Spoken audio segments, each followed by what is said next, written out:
San 1961 janvier kalo tile 20 san 2021 janvier kalo tile 20 Mali surasiya ye san 60 sɔrɔ ɲɛnamaya la. O ɲɛɲaniw kan ka kɛ maliden bɛɛ fɛ ka sabu kɛ kabini don min na sigira senga ni yɛrɛma hɔrɔnya tutigibaw ka cɛsiri ye. Modibo Keyita jamana ɲamakɔrɔ ni jɛ waro la Senegal ni Sudan jamana cɛ Fédération du Mali san 1960 uti kalo la nane Mali jamana kɔnɔ. A y'a ɲini a baden fɛ ani maa min kun bɛ sigi la Senegali hali n'o y'a sɔrɔla a bangena Senegali dugukolo ka dugula dugu min bɛ wele ko Saint-Louis. A bɔkolo ye Mali jamana ye Sudan jamana ye. A y'a ɲini a fɛ a kana fara ka u ka jɛ ka Mali surasiya sigi senga n'o ye Abdoulaye Soumaré ye. San 60 o tɛ tile 60 ye kalo 60 tɛ an b'a fɔ Mali surasiw ma k'u sanbe sanbe. O nasira kan Sherifla TV y'a kanu ka baro kɛrɛnkɛrɛnnen sigi senga ni maabaw ye minnu ka dɔnta ka wuriyalen don surasiya yɛrɛ nacogo kunkan ani u bɛna jɛ ka masala. Nka yan'o cɛ an bɛ a fɔ an ka maaba welew ni ko u ni ɲankuma. Ka daminɛ Lanfiya Kuyate la. Lanfiya Kuyate ale ɲamakala don a ye jɔyɔrɔbaw fɛnɛ ta an ka jamana in kɔnɔ ka sabu kɛ a ye baara kɛ kiiriko minisiriso la. O tɛmɛnen kɔfɛ Mali ni jamana wɛrɛ ni ɲɔgɔn cɛ koɲɛ ɲɛnabɔ minisiriso a ye baaraw kɛ yen. Jamana ɲɛmayaso présidence san daɲɔgɔn na a ye o kɛ yen ani ale bɛna masala m'a fɔ a ye ko a bisimila ne fa i bisimila an ka kɛnɛ kɔnɔ. O tɛmɛnen kɔ an fa fɛnɛ bi yan ni maa ti ale fɛnɛ ko fɔ maa ye maa dɔnnenba don Dr Abdoulaye Sall. Dr Abdoulaye Sall maa min don a kɛra minisiri ye ka tɛmɛ minisiri min ɲɛsinnen kun don Mali jamana ɲɛmayaso ni fangabondaw ni ɲɔgɔn cɛ koɲɛ ɲɛnabɔw ma. O tɛmɛnen kɔfɛ a ka dɔnta ka wuriyalen don hadamadenya nasiraw sigi cogo ani sɔrɔ yiriwali nasiraw la. ANCP a y'a ka kalaw kunjɛ ye Mali jamana kɔnɔ ni ka taa ka kala tɔ kunjɛ Faransi dugu la dugu min bɛ wele ko Nice. A ye jɔyɔrɔbaw ta i n'a fɔ OPAM ɲɛmaya ni o ɲɛsin bɛ baloko ma an ka jamana kɔnɔ. An b'aw ladɔnniya k'a fɔ lɔkɔli karamɔgɔ kɔrɔ fɛnɛ don maa min don a ka dɔntaw ka wuriyalen don foroba tɔnko nasira kan baw jɛkulu min bɛ wele ko Centre de réflexion et d'information CRI o ɲɛmaaba ye Dr Abdoulaye Sall ye. O tɛmɛnen kɔfɛ farafinna cɛcɛ kana jamanaw ka jɛkulu dɔ bɛ yen ko comité inter-état permanent de lutte contre la sécheresse au Sahel SILS o consultant national do n bɛ se k'a fɔ o contacti fɛnɛ don. O tɛmɛnen kɔ Transparency International o ye hadamadenya hakɛlabasa jɛkulu dɔ fɛnɛ ye a fɛnɛ ye o contacti national ye Mali jamana kɔnɔ. An b'a fɔ Dr Abdoulaye Sall ye ko a ni ɲankuma i bisimila an ka kɛnɛ kɔnɔ. Merci beaucoup. Ayiwa ni yɛrɛ ni baarakɛɲɔgɔn Amadu Kamara ale fɛnɛ an n'ale bɛna jɛ ka masala in kɛ ɲɔgɔn fɛ. A ye munumunu zalo kɛ an ka finitigilakaw ni ɲɔgɔn cɛ ka se ka soma samaw sɔrɔ ani ale bɛna jɛ ka an ɲɛmada olu fɛ. Nka yan'o cɛ an bɛ an ka jafɔlɔ fili jafɔlɔ min ni o ye malidenw yɛrɛ ka hakilinaw ye Mali surasiya kunkan. An bɛ taa an ka technicien fan fɛ an bɛ se ka na ɲɔgɔn sɔrɔ yan. Au 20 janvier quand même, ça c'est l'anniversaire de l'armée malienne. Donc o donba de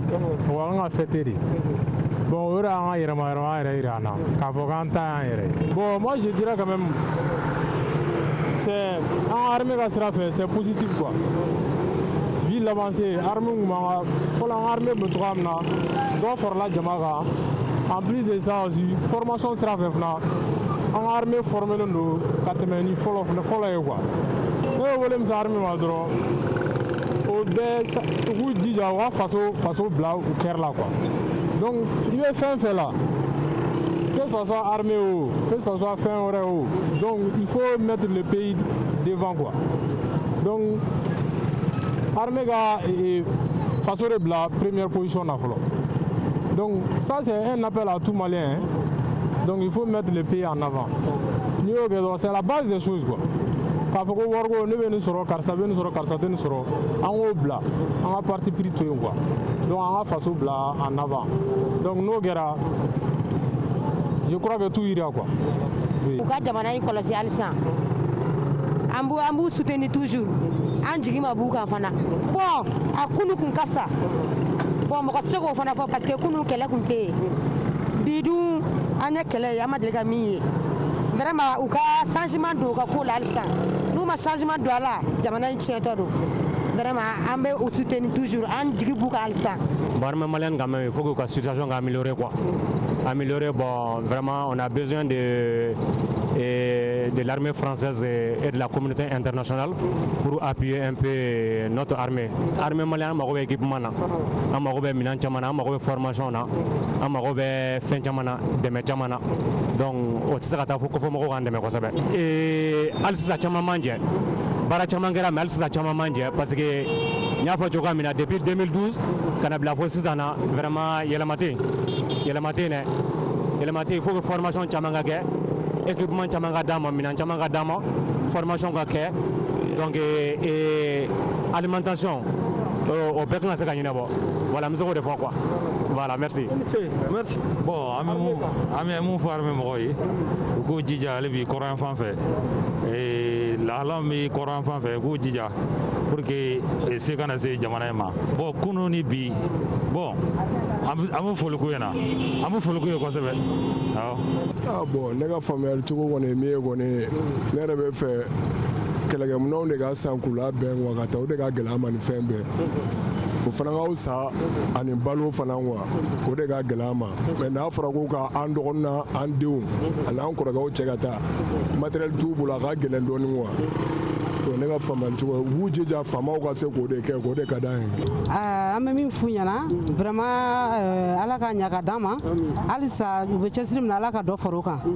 ayiwa nin ye jamanaden bɛɛ de kungo ye nin t'an kelen ta ye bon kunun ni bi armɛw ka façon tɛ kelen ye mais je pense que diɲɛ yɛlɛmana sisan dɔɔni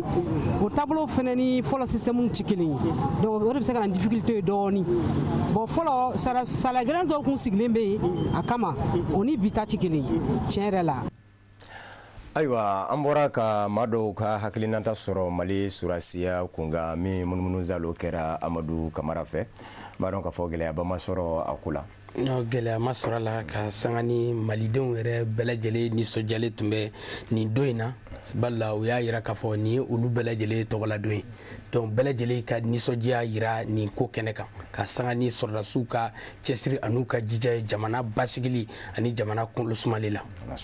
Ayiwa an bɛna an ka maaba welenenw fan fɛ an ka cɛkɔrɔba ɲuman bi yan ni o ye Lafiya Kuyate ye Lafiya Kuyate an ye aw wele an nana wele jaabi o diyara an ye ayiwa e yɛrɛ bɛ se ka mun fɔ an ye Mali surasiya kungan a bɛ cogo min na bi cɛsiriw minnu kɛra a daminɛ ni bi cɛ.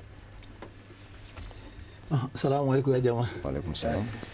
Adina hada algan hero. Allahumma salli ala sayidina Muhammad wa ali sayidina Muhammad sallallahu alaihi wasallam kasira. Huma be folike.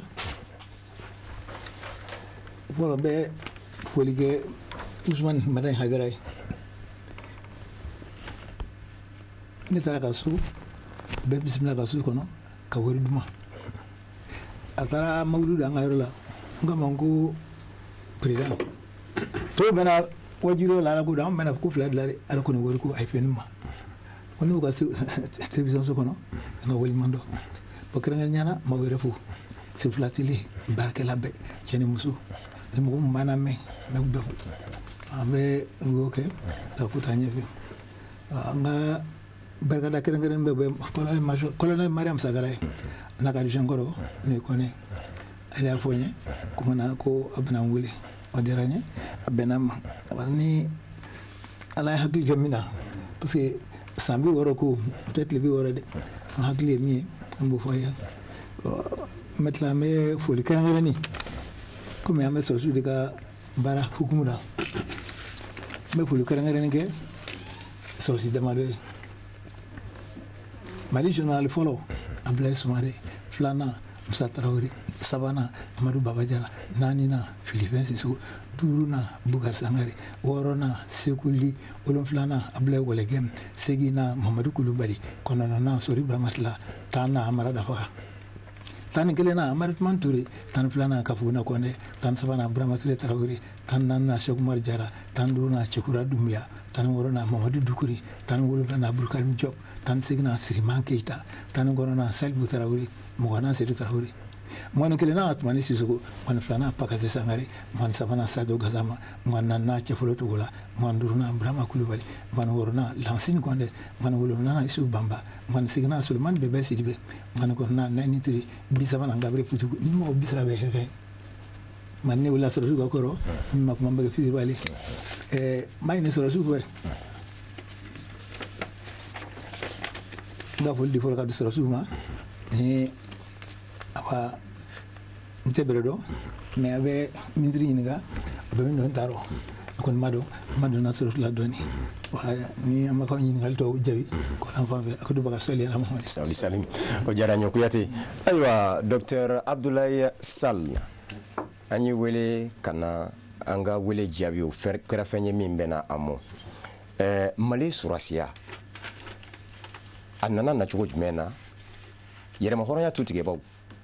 uya na chugo jumena bon mais masala follow parce que ni a un bien bi aywa abora masala nere ni koroke fle no l'enfant barake affaires étrangères là 1978 oni bika jane na famara fona ka fona famara nale na koko ale kangana go ala niche donc à la fois ka wale humano bon le shérif aussi il faut le saluer parce que en fait Moroccan ni télévision ni dans Mali kono ate islamé ko drona mais fin se ka jamana natanya abu barala o de kamaye nere wele neni dute nyon do rek mais kuni bibe ko fonga nangana donc nana kana o jabi latime jaranye ba fou parce qu'on be baramuna bi en temps rek ka barala parce que nous on n'a plus rien qu'à fin iratum qu'à fin prouver en bas audeka barala na au yan dum en mudum en antluma samawi bon niko Mali armée parce que fako Mali y to camarade kera jamana kono na be wele ko colonisation sinon ni Sunjata Katanta ou Kankou Moussa ou Katanta ou bien Askia Mohamed ou Soni Alibert Katanta il va très fort en Gumbe Olunya Srabekan mais Olu sera nya djuma kana en mara katema anka donc faut iko jatemna niko armée iko soldat te seulement munumbe fini do be marafata jamana dembe de sorasi jamana dembe de sorasi c'est-à-dire jamana deni blala poste muna ibara muna ni doctorat de kana ke soldat de ka doctorat ni jawkele de kana ke soldat ni sénégalais de kana ke soldat au croire moi il be bara fama ke kana bara ke pour que jamana bi se kata nya parce que il se ka ke militaire finitier jelatier ni be dondo bi ngamuna est-ce que Mali dende la nationalité ça c'est extrêmement fin badé donc am se ka fo armée nana en bolé armée nationale nana en bolé to ka marakono mais mudo ki ta fo aya fa ka discours de la indépendance sans année 1964 le 22 mars 1964 ako muna ani armée nationale ski senga muna sans maintenant ambe donc kengene tano le 20 janvier ka ke ou ka fêtier kamo ke fin vrai kama anyo ke pour que anyai amburato ka mara kono muke pour que ko oyira ko sisi donc armée nana o de kono yerma horonya hukumu kono unana yerma kono mais depuis muribotle a iraka fo finiti tala finbe muna otala da toniko si tu es citoyen malien tu es soldat malien donc ni à la guerre ni union soudanaise a signé ka fo militaire dumba kono comme des militants douanier dumba kono comme militants garde dumba kono comme militants. L'essentiel est que Beka aka barake. Donc armée nano au hukumu kono. Mais ni à la guerre depuis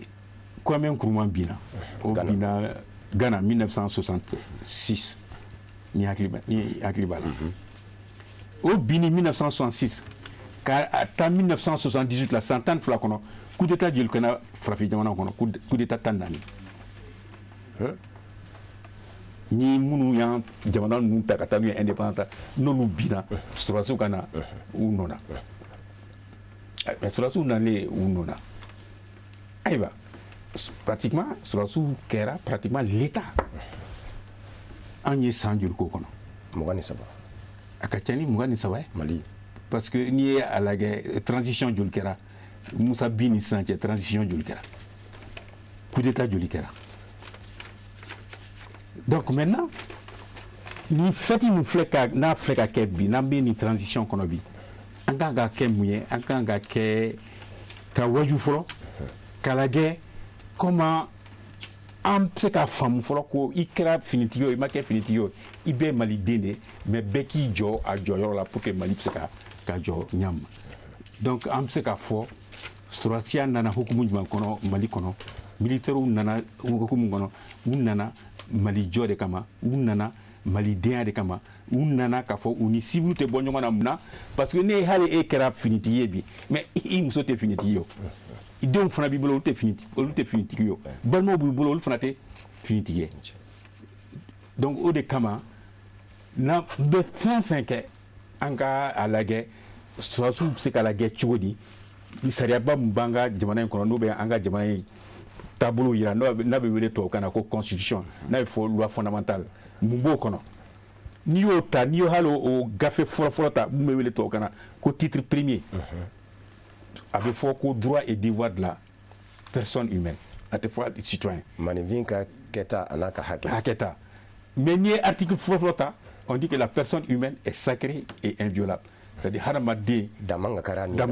damanga kerengerenendo voilà pour que dankana karala kerengerenendo mais jom c'est que au barake fokanya ni sura soute mais avec fort ko ni ko sécurité ni ko la kana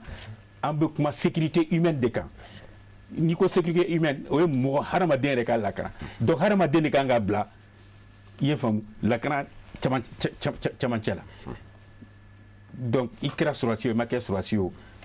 ino au kakan donc am se ka fo pratiquement armée nana hukumu de kono o de kama be fo soit abe fo armée nationale ou bien abe fo armée républicaine ni ko armée républicaine reste publique chose publique c'est-à-dire l'intérêt général le développement du pays sinon jamana dobe ni Centrafrique ta 600 il se ka ke suratie ni chrétien tie non Centrafrique ni islamé ni islamé trop bila iteta mais il y a le temps faire tiens armée masio kan armée sikrade Mali dembe ka kan ni suratie ni kra suratie fana iko sona sayama ni ko sona sayama i bien ka jamani la kala donc am se ka fo Mali armée nano hukumu de kono mais comme Mali te wula kono abe dia de kono donc dia tarafan abe ta chomi mais Mali fana taro o funyo kono abe ton fene abe to strade o strade kono donc ambe bi ambe wili ambe wili mais jamana mudo jamana bade do am bi na tuwo ni ala sona ambe wili kan jo ka se ka jamana jo ni ala sona donc ka be fo ka be wale nyano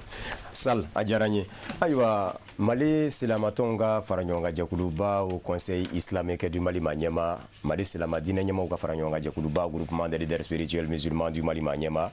silamana de meto ansaru nyajoyro aseyada Sherif Ousmane Madani Haidara machesirilendo surasi uka kola ka sabuke aya yera ka foni mamenye surasi deme yere de deme olu debe kungo kulo kono fanda banda ka anla kana nanga demaya an haklina tigembe anga du kono aka nafolo aboboko do surasiya dɛmɛni dafe bibi na nafolo Musa Katambi jɔ shefa wari miliyo ngemena Kamara an sera bani mɔ a ka denbaya la a ka sanbɛ foli o ye laada ye ka se surasiw ma. Kosɛbɛ. Seyid Cherif Ousmane Madani Haidara ale min ye Mali alisilamɛ ɲɛmaaw ka tɔnba Haut Conseil Islamique du Mali maa ɲɛma silamɛya dɛmɛtɔ Ansaru ɲɛjɔyɔrɔ a ka nin dantigɛli kɛrɛnkɛrɛnni senfɛ a ye wele kɛrɛnkɛrɛnnen bila maliden kelen-kelenna bɛɛ lajɛlen ma cɛ ani muso denmisɛn ani maabakɔrɔ i bɛ kɔrɔn fɛ i bɛ tilebi fɛ i bɛ Mali fan o fan bɛɛ lajɛlen ka dɛmɛ kɛ ka ɲɛsin an ka finitigilakaw ma walasa u bɛ se ka lakana k'o sabati an ka jamana fan bɛɛ lajɛlen fɛ min bɛ kɛ sabu ye ka basigi k'o nati Mali kɔnɔna na a Seyid Cherif Ousmane Madani Haidara a ye min sɔrɔ ka lase an ka ɲininikɛla Al-Amidou Badini ani Fuseni Keyita ka kuma galama la an ka jɛ k'o ɲamada ɲɔgɔn fɛ. Alhamdulillahi rabbil alamin an nisɔndiyalen ani an fari fɔnnen an bɛ Ala fo ka sɔli an ka kiraba kan ni Muhamadu don sallallahu ta'ala alayhi wa sallam ɲinɛ n'o ye 2021 ye o bɛnna Mali ka armée ka san 60nan ma o la o ye jamanaden bɛɛ ka nisɔndiya ko ye o ye jamanaden bɛɛ ka farifoni ko ye o la o kɛnɛ in kan an bɛ an ka sanbɛ foli kɛ Mali armée ye minnu bɛ yɔrɔ o yɔrɔ jango mugu ni kisɛ bɛ minnu bolo faso lakanani kama ani jamanadenw kɔlɔsili kama an ka foli b'u ye an ka dugawu dɔw b'u ye sufɛ ani tile fɛ kɔfɛ an b'a ɲini maliden ɲuman bɛɛ fɛ an ka armée n'o ye Mali sɔrɔdasiw ye an ka an seko k'u ye seko ye wari ye seko ye bilasirali ye seko ye dɛmɛni ye seko ye dugawu ye kumana bɛɛ ka dugawu ŋaniya an ka sɔrɔdasiw ka sɔrɔdasiya sabatili san 60nan an bɛ o la an ka dugawu k'u ye jango Mali yɛrɛ bɛ cogo min na bi kɔrɔn ɲagaminen don tilebe ɲagaminen don santiri ɲagaminen don o kɔrɔ ye Mali kɔnɔ bi lafiya ti fan si fɛ kumana mɔgɔ minnu wulilen bɛ k'u ni di ka marifa ta pour que anw ka sunɔgɔ an k'an ka dugawu k'olu ye an k'an k'olu dɛmɛ an k'an k'an seko k'olu ye an b'a fɔ Mali armée ye Jamiyat Ansar Dinil Islamiya tɔgɔ la Mali Haut Conseil Islamique tɔgɔ la Mali leader religieux tɔgɔ la an b'a f'u ye an ka dugawu b'u ye k'a ɲini Ala fɛ Ala k'u kisi kɛlɛda ninnu na u taara jamana kumabɔli min kama Ala k'u dɛmɛ jamana in ka kisi jamana in denw ka kisi kumana nin an ka foli ye k'a di armée ma a ka san 60 la ka dugawu kɛ maliden bɛɛ ye k'a ɲini Ala fɛ an ka armée o Ala k'u sabati an ka marifatigiw a kɛra sɔrɔdasi ye a kɛra polisi ye a kɛra gendarme ye a kɛra garde ye a kɛra fini si o si n'o b'i kana faso in kumabɔli ni faso in kisili kama ka taa se protection civile mɔgɔw ma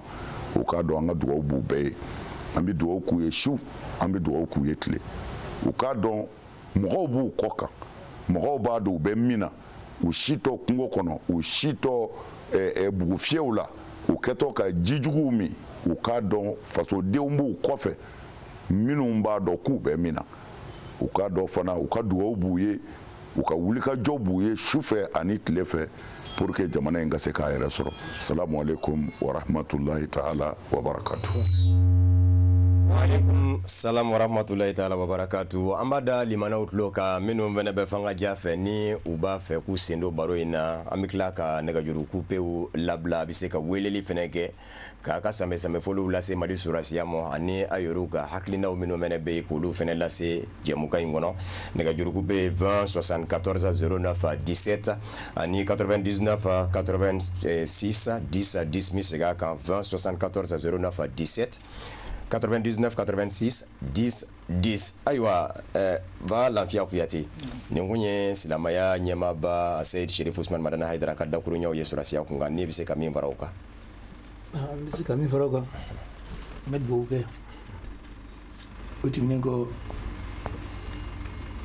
i ye min fɔ armée malienne ka dilanli kan n da mana se o ma ni hakili man janfa na armée malienne dilanna parce que Mali t'a yɛrɛ de na indépendance sara parce que dugu tun bɛ jamana kɔnɔ mana sinana Mali yɔrɔ tɛ yen mun ni kisɛ ma suma yɔrɔ min na a yɔrɔ 5 bɛ yen n da bɛ se o ma yɔrɔ fɔlɔ le 18 juillet 1857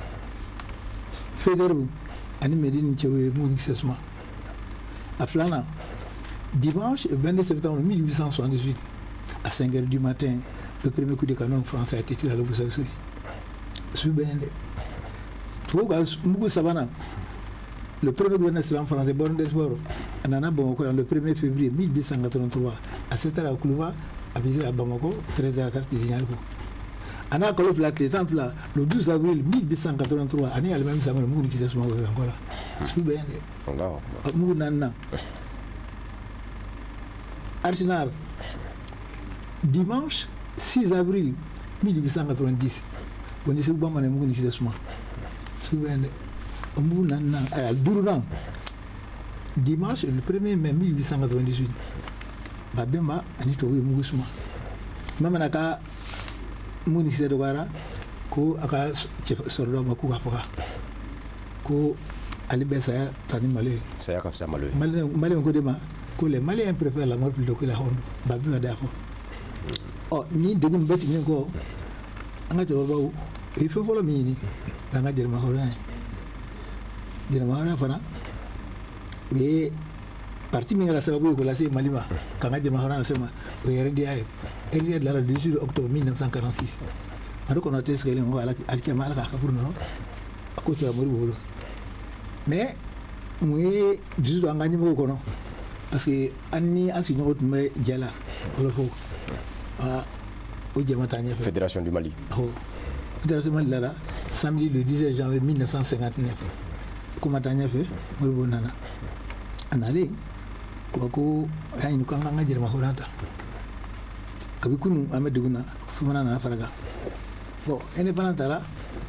Nema de solution la doni que les formations militaires depuis la mort de Nyakoro Ben septembre 1966 mais ma donné solution mais la créer nyana me do ku yoni ronna o follow o Charles Samasiso gamitri akoma kiya kanongo mangane ko mbila ngumelo wasela ku ya de manike kal sekit le tanduru ay duduma ko finano aka kabuno o mo mi nyema dum ko mina ka solution don donina o bila matman to aka kabuno ay mbila kare be santam palela ay mobili duma kamere duma kamna kata hila ay kuma duma ka bagro kwa ingara sawo nyima de solution la mais solution yore be ndu ta kele yoro la me do ko yoro la ni solution be ta kele yoro la wu yere me nga kuma de la solution comment que lorsqu'un soldat doit se déplacer sur le champ de bataille doit se poser la question suivante où l'on va par où l'on va comment l'on va et quand connaît soldat si betamuni ki da kuna ba yere me nga kuma nana follow mbitami betamuni ki da kuna flana mbita sira nyuma fe duma sira doma sanfɛ sira doma jigan sira doma sabana mbita cogodi même pamba mbena disi ga me guruguru nanina quand le moment favorable juguti bon nga kabi kuno fobi ngomi yo o bara de so kunda ni be foli ga be bon ma do digumbe ita do ko so sia ko digumaro foni do nala mumbe ka ga andu na modu na do nuna maladali setai se maladali wa aka kuno ya aka malikisi aka maldogisi mana du majamana kono aka sa ko lolo aka so yuzo salima Muhammad Salim aywa docteur Sall anye banika korofo lame ni mi se ka fara o ka yere fe bon ne nyana baga barala parce que ka jamana demeni do wi faut ka musaka yere bo pour que anga mbo ka seku wera deme mais niko soratianya fie soratia fna beta dia kono 14 ni guerre foro ta 14 18 39 45 oni bi furwa kelo oni bi kala chote tekli ni ala guerre fana autrement même 20e siècle en bora siècle 20e siècle mo kono autrement il va très jamano de keleke il va mais sanko Burkina ni Mali be nyona ou bien Algérie ni Maroc be nyona ou bien Russie ni Afghanistan be nyona mais bi hôtel kɛlɛ bɛɛ bɛ jamana yɛrɛ de kɔnɔ donc ni kɛlɛ bɛ jamana yɛrɛ de kɔnɔ soit jamanadenw dɔw murutira ou bien dɔw bɔra dugu wɛrɛ la ka na mɛ jamana kɔnɔ ka jamana o de b'o de fɔ tubabukan na ko l'impuissance de la puissance publique. L'impuissance de la puissance publique, c'est-à-dire que jamana ɲɛmɔgɔw minnu kan k'u jɔ u jɔyɔrɔ la olu dɛsɛra. n'o ma dɛsɛ u tɛ se dɛ parce que kɛlɛ mun don i b'a to i yɛrɛ ka jamanadenw i kan k'i yɛrɛ ka jamanadenw de kɛlɛ parce que dɔw kɛra banbagatiw ye dɔw bannen bɛ ne ko sa k'i bɛ don la k'a kɛ comme Mali ni dugu wɛrɛ de bɛ ɲɔgɔn na i bɛ jamana ci donc o bɛ se ka fɛsɛfɛsɛ cogo di fo sɔrɔdasiw ni civils k'u tɛgɛ di ɲɔgɔn ma. N'an bɛ mun wele organisation de la société civile. Fo également ɲɛmɔgɔ minnu bɛ yen nafolo min bɛ di jamana ma ou bien nafolo minnu ni jamanadenw b'a di a ka se ka don a da fɛ o de bɛ wele ko gouvernance donc maintenant an kan ka ɲɔgɔn dɛmɛ sɔrɔdasiw ka civiliw dɛmɛ civiliw ka sɔrɔdasiw dɛmɛ alors minnu b'a ɲɛmɔgɔya la an ka se k'olu dɛmɛ pour que nafolo min b'an bolo an ka se k'o don a donda fɛ ni wari dira k'a fɔ a kan ka san minɛnw na a ka san minɛnw na ni sɔrɔdasiw bɛ terrain kan u ka se ka dumuni sɔrɔ k'a dun u ka ji sɔrɔ ka ji min u ka sira sɔrɔ u bɛ se ka tɛmɛ ni sira min ye avion ka d'u ma mun bɛ se ka to u bɛ pankuru kɛ mais n'i ye Mali ta kilomètre joli don miliyɔn kelen ani pratiquement ba kɛmɛ fila ani ba bi naani ani kɛmɛ ni bi saba kilomètre carré bon n'i ye Tombouctou région dɔrɔn ta Tombouctou région dɔrɔn Tombouctou dɔrɔn o ka bon ni Burkina ye siɲɛ fila ni tila Tombouctou dɔrɔn ça fait 2 fois et demi le Burkina Faso. Bon, donc, ni à la guerre, ni Burkina Faso, la guerre, c'est un an sur 1 240 000. Mais tu as à peu près 300 000 km² là-bas. Donc, tu vois, c'est quelque chose. Donc, il faut faire des choses. Bon, quand il y a un siècle, 21e siècle. Siècle quoi de l'eau? Siècle quoi de l'eau? Quel est l'espace où les camps 600? Frontière, ça ne veut plus. Côté frontière là tout danger yefam aba damna iba me ku utara Niger jamana aba damna Niger jamana iba ku utara Burkina iba be utara Togo utara donc quel est tout changera donc à côté ça gagner bo tuga shira fo musaka munu be yinu o kanyini a war kan ka do ndam fa ka do daw fe an munu ye citoyen na nye population an ka solasuka parce que solasi ni a me solasi ka se ka barake renseignement. Ça c'est extrêmement important. Sinon, ni ko la guerre ni kɛlɛ juguba in kɔnɔ bi sɔrɔdasi yɛrɛ tɛ intervention kɛ jamana intérieur kɔnɔ mais a bɛ territoire de défense mɔgɔ minnu bɛ intervention kɛ à l'intérieur généralement soit gendarmerie soit la garde républicaine soit les autres corps voilà les paramilitaires voilà mais n'i y'a ye bi an ka sɔrɔdasiw bɛ kɛlɛ la su fara tile kan u bɛ kan ka sa su fara tile kan parce que an bɛ gɛlɛyaba de kɔnɔ bi mais pour qu'an ka se ka bɔ o gɛlɛyaba kɔnɔ an tɛ se ka bɔ o gɛlɛya kɔnɔ cogoya si la na an ni sɔrɔdasiw m'an bolo di ɲɔgɔn ma ni n b'a wele citoyenw ni sɔrɔdasiw m'u bolo di ɲɔgɔn ma ka fan kelen dɔrɔn na kɛ Mali kalikan yɛrɛ mun ye n'a bɛ wele tubabukan na ko devise un peuple un but une fois n'i ko un peuple est-ce que sɔrɔdasi ye ni sɛnɛkɛla b'o la ani non an bɛɛ de kan ka fara ɲɔgɔn kan bi pour pouvoir ka kɛlɛ n terikɛ dɔ y'a fɔ n ye ale tun bɛ kalan na États-Unis donc 2001 bombardement ninnu y'a sɔrɔ jihadistes ma taa ka taa ka tour ninnu kase ale tun bɛ université la a tun bɛ classe min kɔnɔ o mɔgɔ 35 de tun bɛ yen mais a fɔra yɔrɔ min k'a fɔ ko u ye tour ninnu attaqué dugu jɛlen u mɔgɔ 3 de tun bɛ américain bɛɛ taara sur le terrain parce que k'u ka jamana bɛ danger la américain u ka classe lankolonyara sur 35 mɔgɔ 3 dɔrɔn de tun bɛ yen olu tun ye dunanw ye américain den bɛɛ taara sur le terrain bon an bɛ mun kɛra k'an ka armée dɛmɛ donc f'an ka hakili jagabɔ n bɛ jamana fɛ n kɛra jamana fɛ a tɛ yira ni fo ni gɛlɛya wulila dɛ. siga t'a la. donc a fɔra k'an ka population ye population denmisɛnnin population ye parce que maa kɛmɛ o maa kɛmɛ mɔgɔ 65 olu ma san 35 ayiwa aw dun ko d'o la o ye million joli ka ca. donc an hakili jabɔ comment on peut renforcer i ye faamu an ka armée renforcer pour que an bɛ se ka bɔ ni gɛlɛya in kɔnɔ n bɛ kelen fana fɔ fɔlɔ ni mɔgɔw bɛ taa sɔrɔsiya la a bɛ fɔ dugutigiw de ye u ka cɛdenw di u b'a dɔn dugu kɔnɔ mun ye cɛfarin ye mun ye cɛfarin o de tun bɛ di mais o fana kan k'a lajɛ i ye faamu k'a lajɛ k'a fɔ an bɛ se ka dugutigiw da don cogo di recrutement ko la u ka cɛfarinw ɲini u ka duguw la olu ka di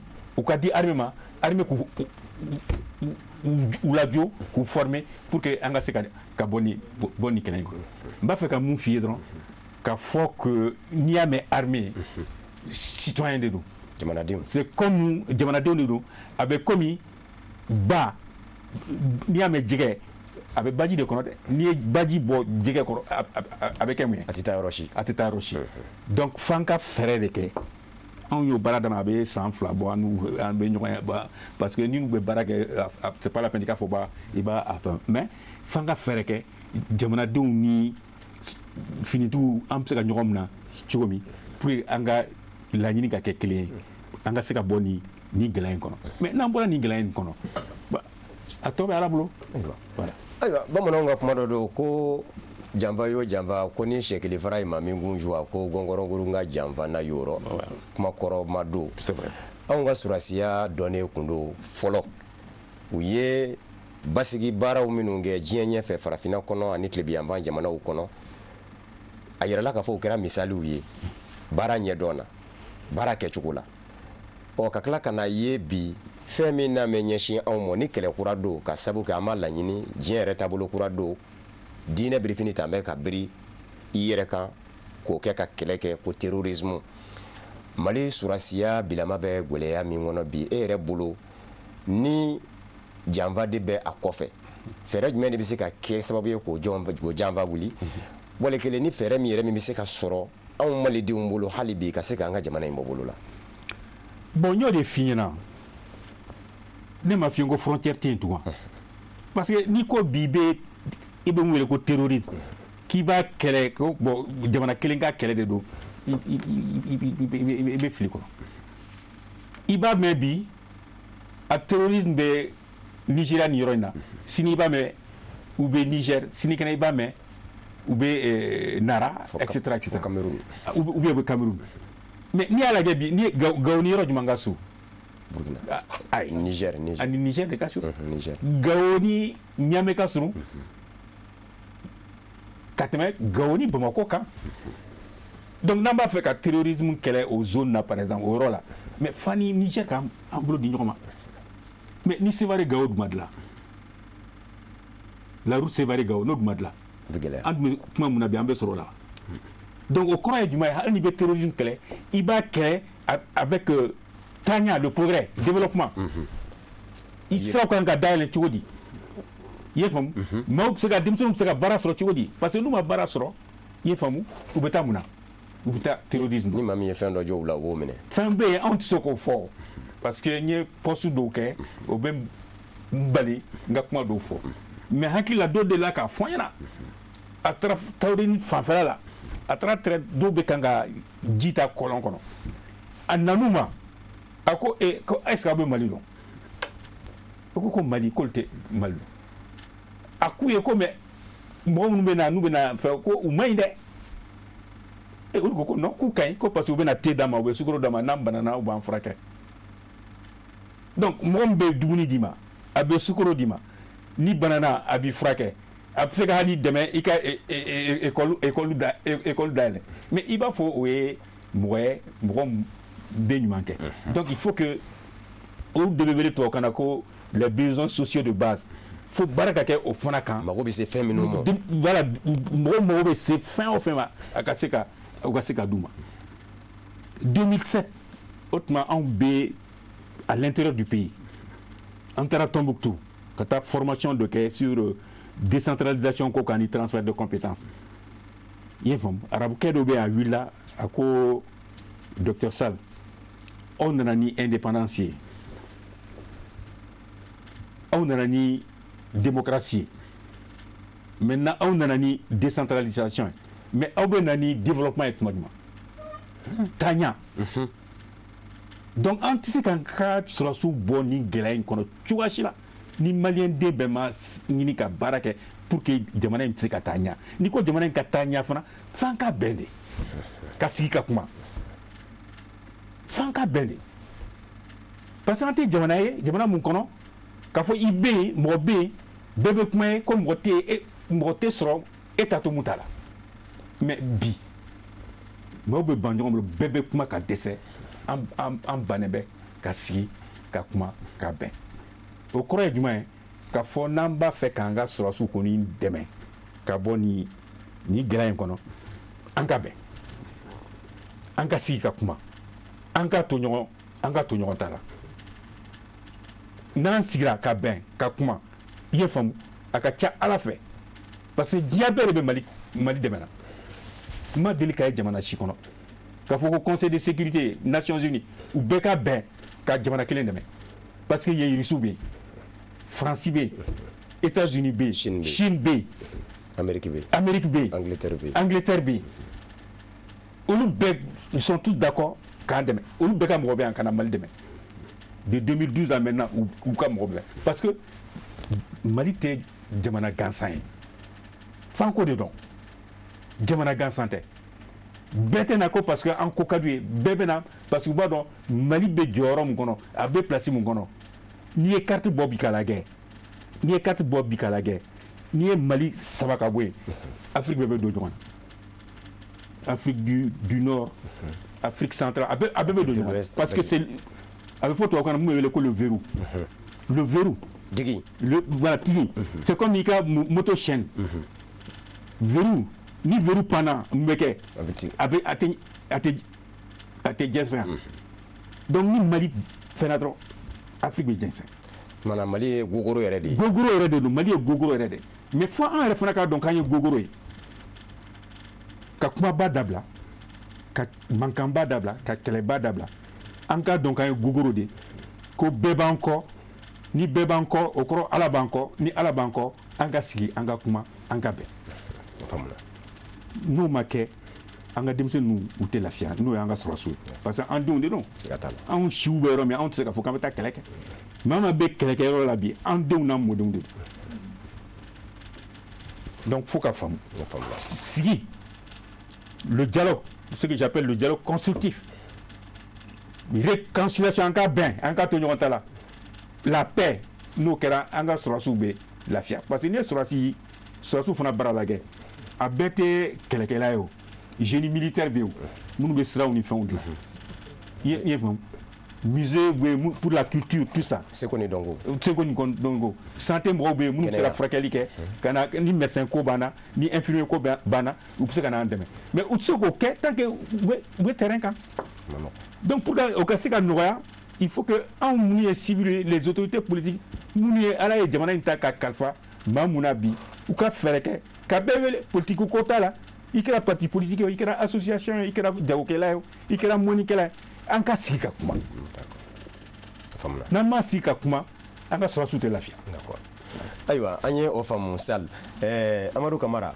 ami anzenze kata e fambe. Et surasi ukado ngerengereni. Ni jami bibolo kalase amu. Musa Famba surasu kani sayelema hukumu konana. Ansera sordasu chakeda krenkreni bu togola Mali jamana kono. Minka bara benyeshi uka kunafunu laselima sabla surasi ya efe beda manga douala. Wa bete kuma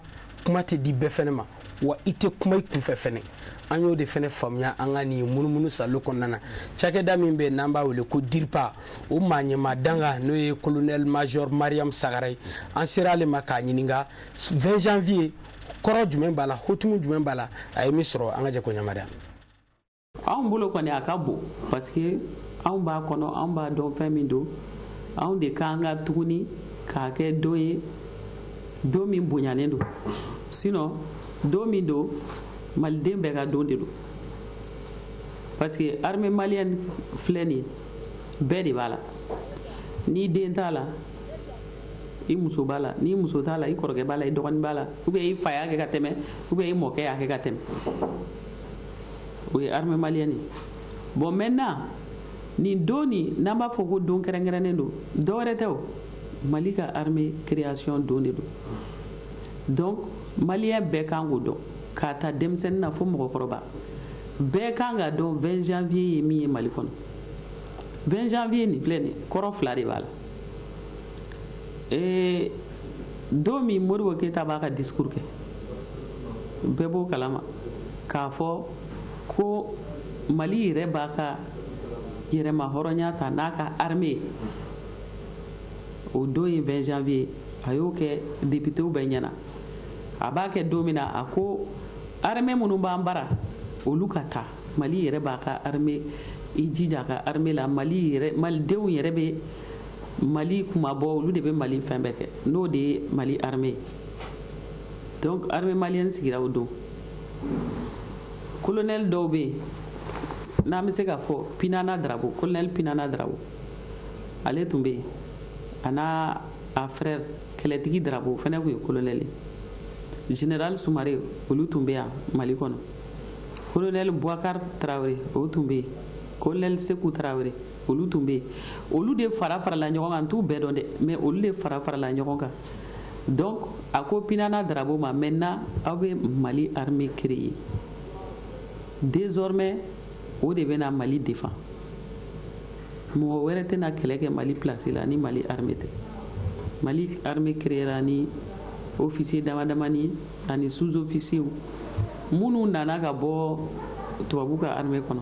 ka na an ka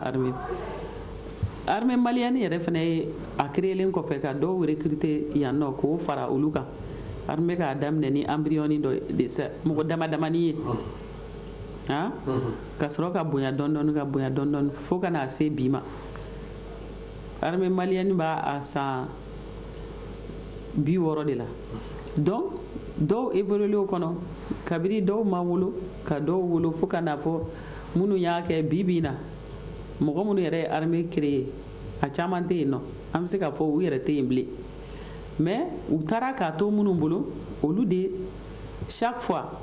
olu de bɛ a kɛ de sorte que ka hakili jiginna kɛ kɔrɔlenw na minnu yɛrɛ ye armée créé pour que mɔgɔ kana ɲinɛ u kɔ wala tasibila mɔgɔ kana ɲinɛ u kɔ ye kelen mɔgɔ kana ɲinɛ a kɛbaga fɛnɛ kɔ Modibo Keyita min y'a armée malienne sigi donc commémoration in juba yɛrɛ bɛɛ y'o ye an kana ɲinɛ kɔrɔlenw kɔ an ka mɔgɔkɔrɔw kɔ minnu ye armée malienne créé a tɛ kɛ Mali kelen na a bɛ kɛ jamana bɛɛ la mɔgɔ o mɔgɔ n'i y'i ka armée créé date bɛɛ b'a la anw ta kɔni bɛnna le 20 janvier ma hali ni armée malienne créé la le 1er octobre 1960 ni mɔgɔ caman b'a fɔ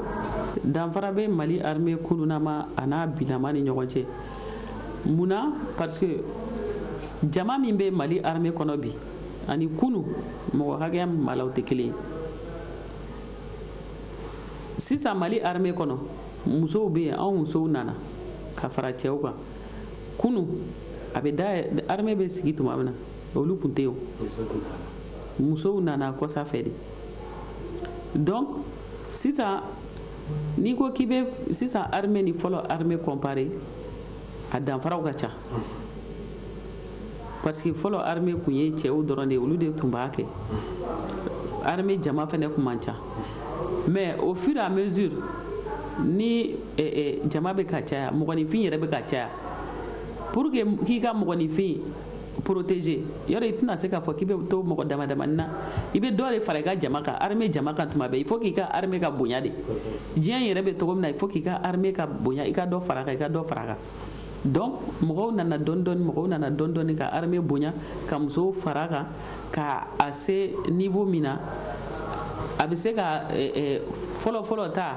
i bɛ se k'o ɲɔgɔnna ba yiri ka bɔ a kɔnɔ. ayiwa Amadu Kamara nin kun ye jafɔlɔ ye hali bi ani an ka surasiw cɛ jafilana ye jumɛn ye jafilana karamɔgɔ Musa Fɔnba o halisa o ye finitigilaka ye min ka baaraw bɛ ɲɛsin finitigilakaw ka kɛnɛyako ma n'i y'a jateminɛ k'a lajɛ finitigilakaw u ka lakana kɛnɛyaso o b'u tɔgɔ la maa min ka baara ɲɛsinin bɛ o kow bɛɛ lajɛlen ma an sera o fana ma a ye dakuruɲɛ 2 sɔrɔ k'a lase nin 20 janvier hukumu kɔnɔna na direction a créera loi de la ani décret. Bon, loi est 93 loi est décret tara en 2006 pour que ka ayira an kan ka baara kɛ cogo min na. Maintenant an ka yɔrɔ la direction ba bɛ yen o ye yan ye ne y'o directeur ye adjoint bɛ n bolo inspecteur bɛ yen nɔ mais directeur wɛrɛw fana bɛ yen nɔ minnu bɛ charger len baara wɛrɛw la i n'a fɔ minnu bɛ mɔgɔw recruter ka formation kɛ min bɛ furaw mana na fura bɛ ci cogo di an ka dɔgɔtɔrɔso minnu bɛ intérieur la dɔgɔtɔrɔso b'an bolo ka ta Kayi fo Kidali donc maintenant fura bɛ ci olu ma cogo di olu de ka baaraw ye mɔgɔ wɛrɛw fana bɛ yen nɔ directeur wɛrɛ bɛ yen nɔ min bɛ occuper mɔgɔw ka gestion la c'est à dire mɔgɔw bɛ ladon cogo min na ani k'u recruter ani ka u gérer u ka sara wariw ni fɛn ninnu voilà maintenant inspection fana bɛ yen maintenant o kɔfɛ direction damadɔ b'an bolo à l'intérieur au dugu kɔnɔna c'est-à-dire Mali yɛrɛ fan bɛɛ ka taa Kayi fo Kidali donc direction 8 de y'o ye mais yan nɔ Bamako yɛrɛ déjà polyclinique bɛ yen nɔ o ye an bɛ an ka banabagatɔ minnu blessera olu bɛ na olu de b'u reçoit k'a lajɛ min kan ka kɛ min ye n'i kan ka opérer n'i kan ka ta cogo min na charge o ye polyclinique ye o yɔrɔ fana na yɔrɔ dɔ fana b'an bolo ni mɔgɔ min bɔra kɔnba la problème bɛ se ka na parce que tuma dɔ la i bɛ traumatisé n'o kɛra sisan nɔ an bɛ se k'i dɛmɛ cogo di i ka se ka adapter normalement o y'o yɔrɔ ye mais maintenant infirmier wɛrɛw b'an bolo infirmerie belebelew min bɛ armée de l'air gendarmerie ani garde fana fɛ yen nɔ o yɔrɔ ninnu bɛɛ la an bɛ ka yɔrɔ fɛn fɛn fɔ ye dɔgɔtɔrɔw de bɛ nin bɛɛ la dɔgɔtɔrɔw de bɛ nin bɛɛ ɲɛma o ni dɔgɔtɔrɔ wɛrɛw bɛ baara kɛ ani infirmiers ani personnel tɔw donc an ka système bɛ ten de a bɛ marcher ten de un peu partout ka taa Kayi fo Kidali an ka structure bɛ fan bɛɛ parce que anw fana bɛ yan nɔ anw ye Mali l'État ye o an bɔra civiliw la donc hali ni an ka baara kɛcogo b'a d'an ma diyagoya don an bɔra minnu fana la ni mɔgɔw nana an b'u furakɛ donc an ka dɔgɔtɔrɔsow bɛ civiliw bɛɛ furakɛ donc an tɛ yan nɔ sɔrɔsiw dɔrɔn kama an bɛ civiliw furakɛ ka sɔrɔsiw furakɛ donc maintenant baara an bɛ ka baara kɛ baara bɛ kɛ tuma dɔ la a bɛ se yɔrɔ dɔ la an fana fanga bɛ dɛsɛ yɔrɔ la parce que an mago bɛ baarakɛ minɛn minnu na o t'an bɔ banabaatɔ mana caya n'a fɔra sisan ko dɔ kan ka opérer a kan ka opérer ni minɛn min ye n'o tɛ yen donc il faut bien que an ka ɲɛ sɔrɔ a la k'aw minɛ sɔrɔ donc o de hukumu kɔnɔ an bɛ fɛ ka hôpital créer sɔrɔsiw ka dɔgɔtɔrɔso maintenant sɔrɔsiw ka dɔgɔtɔrɔso fana kɔrɔ tɛ ko sɔrɔsiw dɔrɔn bɛ furakɛ yen dɛ a bɛ komi an ka yɔrɔ tɔw bɛɛ bɛ cogo min na sɔrɔsi bɛ furakɛ a kɔnɔ civil bɛ furakɛ a kɔnɔ voilà donc maintenant n'o dɔgɔtɔrɔso sɔrɔla sisan nɔ ça veut dire que an bɛ mɔgɔw évacuer ka taa kɔfɛ ka taa baara min ka kɛ yen nɔ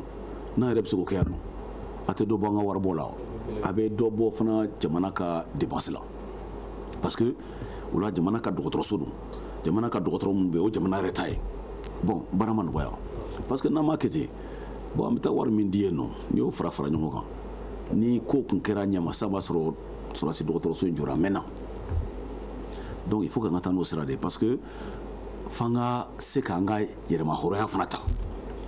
parce que n'i ko e bɛ i ka yɛrɛmahɔrɔnya ta e bɛ tila ka taa mɔgɔ wɛrɛ de fɛ ka taa wari di ma i ka mɔgɔw furakɛ alors que e ye mɔgɔw former u bɛ se k'a baara kɛ mais i bɛ u bila ka baara kɛ ka matériel d'u ma u ka baara kɛ mais wagati ni wagati fana ka dɔ fara u ka dɔnniya kan parce que dɔgɔtɔrɔ baara ye fɛn dɔ ye dɔnniya bɛ se ka taa k'i dan f'i ka to ka dɔɔni fara kan ni fɛn kura min bɔra ne t'o kalama ne ka fura dɔ sɛbɛn kun fura min tɛ sɛbɛn yɛrɛ tuguni fura yɛrɛ a tɛ dilan na tuguni yɛrɛ ça fait 10 ans yɔrɔ kɔni o kɔrɔ ye ko ne tɛ page la donc fo ka lajɛ de k'a fɔ fura kɔrɔ min bɛ yen nɔ k'o dɔn n m'a dɔn n'a sɔrɔ o bɛ a résumé dɔɔni parce que dɔgɔtɔrɔso bɛ yen mais dɔgɔtɔrɔso fana n ye min fana fɔ kalanyɔrɔ fana kan ka kɛ yen nɔ parce que n'i ye dɔgɔtɔrɔw recruter donc n ye min fɔ ni u ka dɔnniya bɛ fara o ka fɛn kɛ o ye kalanyɔrɔ de fana ye o de fana bɛ yen nɔ o de ye école de santé militaire i n'a fɔ école de santé tɔw bɛ cogo min na an ni tɔw bɛ continuer ka baara kɛ o hali ni anw ye hôpital kɛ sisan nɔ o kɔrɔ tɛ k'an ni hôpital civil tɛ baara kɛ o an bɛ ɲɔgɔn na de o c'est à dire an bɛ ɲɔgɔn bolo parce que an bɛɛ bɛ yan Mali de kama an bɛɛ yan malidenw de kama donc diyagoya don an ka kɛ pour que maliyɛnw ka lafiya maliyɛnw ka lafiya. donc i ka o question nin diyara n ye kosɛbɛ parce que mɔgɔ minnu bɛ kɛlɛkɛyɔrɔ n'a tigi banna a bɛ na cogo di mais n ko de fana ye logistique ye an bɛ na n'o ye armée de l'air bɛ mɔgɔ transporter ka na o avion bɛ na n'o ye o évacuer o mais tuma dɔ la fana an fana bɛ partenaire minnu bɛ yan nɔ k'an dɛmɛ an bɛ se ka wele bila u ma ah bon ni blessé b'an bolo an bɛ fɛ aw ka na n'a ye nin yɔrɔ la ou bien aw ka na n'a ye n'u ni blessé nana an bɛ ambulance bila ka taa mɔgɔw nɔfɛ aéroport la n y'o de fɔ sisan nɔ ni ambulance taara u nɔfɛ u bɛ na polyclinique des armées la o bɛ Kati yan nɔ o fana ɲɛmɔgɔ dɔ bɛ yen nɔ ale ye chirurgien caman bɛ yen stomatologue ani médecin cardiologue ni fɛnw bɛ yen nɔ donc u b'a lajɛ banabaatɔ min ka bana a ka bana ye min ye n'a kan ka opérer sisan nɔ parce que kolo kari la ah o fana baara b'a dama an fana ka o dɔgɔtɔrɔw bɛ yen nɔ u mana lajɛ hali sisan n'i taara hôpital la an bɛ se ka opération kɛ parce que n y'o de fɔ hôpital t'an bolo bloc opératoire bɛ yen nɔ mais a tɛ bɔli kɛ donc maintenant sisan nɔ tuma dɔ la n'o o taara ka an bolo dan an ni Kati hôpital bɛ baara kɛ an ka mɔgɔw bɛ taa opération kɛ Kati hôpital la an ka blessés bɛ lada Kati hôpital la donc baara bɛ o cogo de don donc ni banabaatɔw nana ni blessés kɛra bon an m'an jija u ka se yan nɔ parce que i tɛna se ka opération kɛ sur le terrain mais hôpital dɔ b'an bolo Gao an b'o wele niveau 2 Gao kan kɔnɔ nɔ bloc opératoire bɛ yen hôpital kɔrɔkɔrɔ don ne yɛrɛ de ye o initiateur ye an ye a fɛ o dossier tun bɛ ne bolo an y'o monter chirurgien bɛ yen nɔ spécialiste bɛ yen nɔ pour que directement ni mɔgɔw banana ni kan ka opérer sisan nɔ u b'o opérer yen nɔ parce que n'o kɛra sisan nɔ o b'a permettre d'éviter k'a fɔ an ka kɔnɔli kɛ fo ka évacuer chirurgien bɛ sur place opération bɛ kɛ a bɛ mɔgɔw ni lakana kɔ. ayiwa n'a ma ɲɛ k'a fɔ hali bi an bɛ surasiw ka don gɛrɛngɛrɛnnen de kɛnɛ kan Amadu Kamara hali bi an bɛ taa surasiw ka ɲɛma dɔ fan fɛ diɲɛ kosɛbɛ kosɛbɛ halisa ka sanga ni sɔrɔdasiw ka nin don kɛrɛnkɛrɛnnen sɔrɔdasiya maa ɲɛma n'o ye garde national chef d'état major garde national tɔgɔ la ale fana ye dakurunya damadɔ lase an ka ɲinikɛlaw ka kuma galama la an ka jɛ ko ɲamada ɲɔgɔn fɛ. ne ye sɔrɔsi jɛkulu de ye sɔrɔsi jɛkulu n bɛ se k'a fɔ kɛrɛnkɛrɛnnen don min labɛnna ministère de la défense fɛ nka k'a di ministère de la sécurité ma baara kama donc sɔrɔsi jɛkulu don min bɛ recruter donc min cɛdenw bɛ ta ministère de la défense ka bolo kan nka don o don baara la donc u bɛ kalifa ministère de la sécurité la walasa ka lakana baaraw kɛ awɔ n bɛ se k'a fɔ ko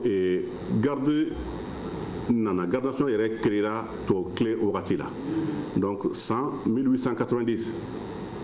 tubabu nana an ka jamana na tuma min na u ye mɔgɔw ɲini ka fara u yɛrɛ kan walasa k'u dɛmɛ min ye lakana baara ye k'o kɛ o la u ye tɔgɔ min d'o ma o ye ko détachement de gendarmes métropolitains ani ka fara o kan u nana tɔgɔ yɛlɛma kɔfɛ ka kɛ corps indigène de gendarmes à pied o kɛra 1890 o bɛɛ kɔfɛ sisan 1894 u ye tɔgɔ falen tuguni k'a ye ko garde nka o bɛɛ tun ye mɔgɔw ye u ye minnu ta faso kɔnɔ yan k'u yɛrɛ dɛmɛ lakana baaraw la o bɛɛ kɔfɛ 1910 u ye tɔgɔ yɛlɛma ka kɛ garde cercle ka tuguni cercle tun bɛ yen donc ka garde cercle tɔgɔ di ani ka kɛ ani garde goumier kɛra garde minnu bɛ yaala ɲɔgɔnmɛw la walasa ka taa mɔgɔw lakana kɔlɔndaw la suguw la ani sahel kungo kɔnɔ donc olu tun y'o ye maintenant an nana an ka yɛrɛma hɔrɔnya ta tuma min na n'o ye 1960 ye donc jamana ɲɛmɔgɔw ye tɔgɔ min di garde ma o ye ko garde autonome du Mali o kɛra an ka indépendance wagati la o bɛɛ kɔfɛ san 11 1971 donc tɔgɔ kura min dara an ka kɔrɔ la o kɔrɔ ko garde républicaine et GOUM du Mali o b'a jira hali bi ɲɔgɔnmɛtigiw ka yaala sahel kungo kɔnɔ ka taa mɔgɔjugu kɛlɛ donc o hamiri tun bɛ an ka o ɲɛmɔgɔw fana na nka tɔgɔ min b'an na bi n'o ye garde national du Mali ye o tɔgɔ in o kɔni o dara an ka kɔrɔ la 1994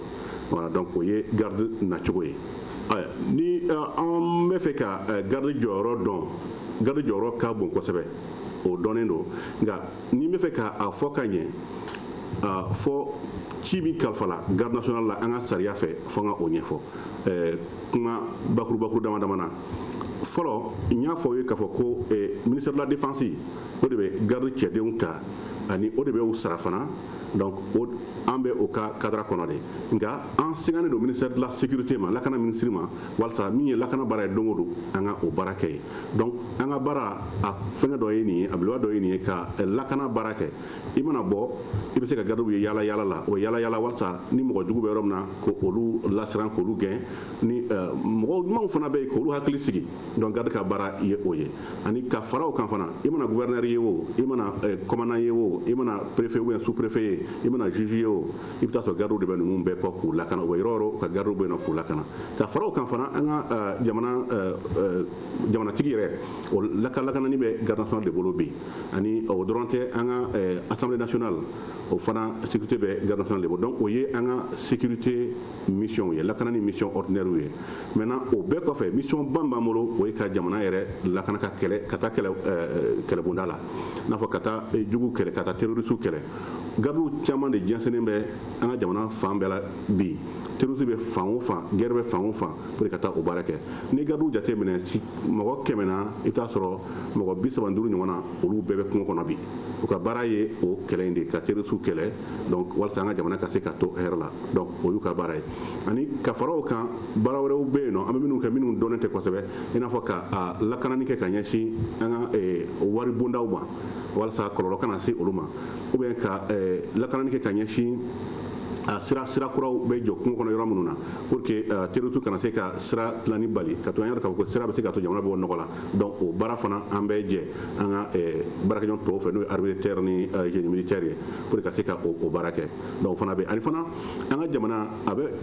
sɔrɔsiw bila ka taa jamana kɔkan ka taa jamana wɛrɛw dɛmɛ walasa basi kana u ka jamana kɔnɔ n'a fɔ o ma ko mission humanitaire donc gardiw bɛ participer o la ani fana min ye militaire observateur militaire fana ye donc gardiw bɛ participer o la donc nin ye an ka baara ni o bɛɛ jate ko an b'o kɛ ani an bɛ ka a kɛ ka ɲɛ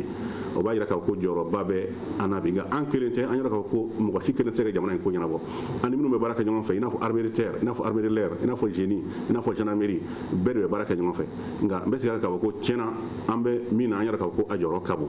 voilà nin ye an ka baara ye n bɛ se k'a fɔ ko tiɲɛna nisɔn ka di kosɛbɛ ni ye garde nationale ye nka yanni n ka taa ɲɛ n kan ka Sherifila TV mɔgɔw fo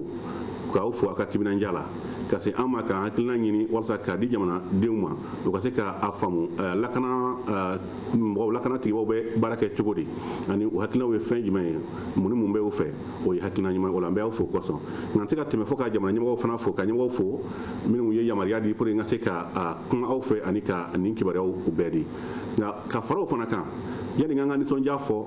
n bɛ tasibila ka ɲɛsin an ka mɔgɔw ma garde minnu binna wala sɔrɔsi minnu binna kɛlɛkɛyɔrɔw la u tora yen nɔ n'i y'a ye k'a fɔ ko anw bɛ yan bi an sigilen bɛ an bɛ ka se ka baara wɛrɛ kɛ c'est parce que mɔgɔ dɔw de wulila u sɔnna ka u nin di o ye min kɛ faso ye min bɛ bolo min u y'o di u y'u ka baara kɛ ka ɲɛ u tora o kɛlɛ la donc an bɛ dugawu dɔ kɛ ka ɲɛsin u somɔgɔw ma k'a fɔ hali bi ala ka dusu salo ani dusu suma di u somɔgɔw ma ala k'u kɔ kɛ hɛrɛ ye ala ka u ka ɲɛjiw cɛ ani ala ka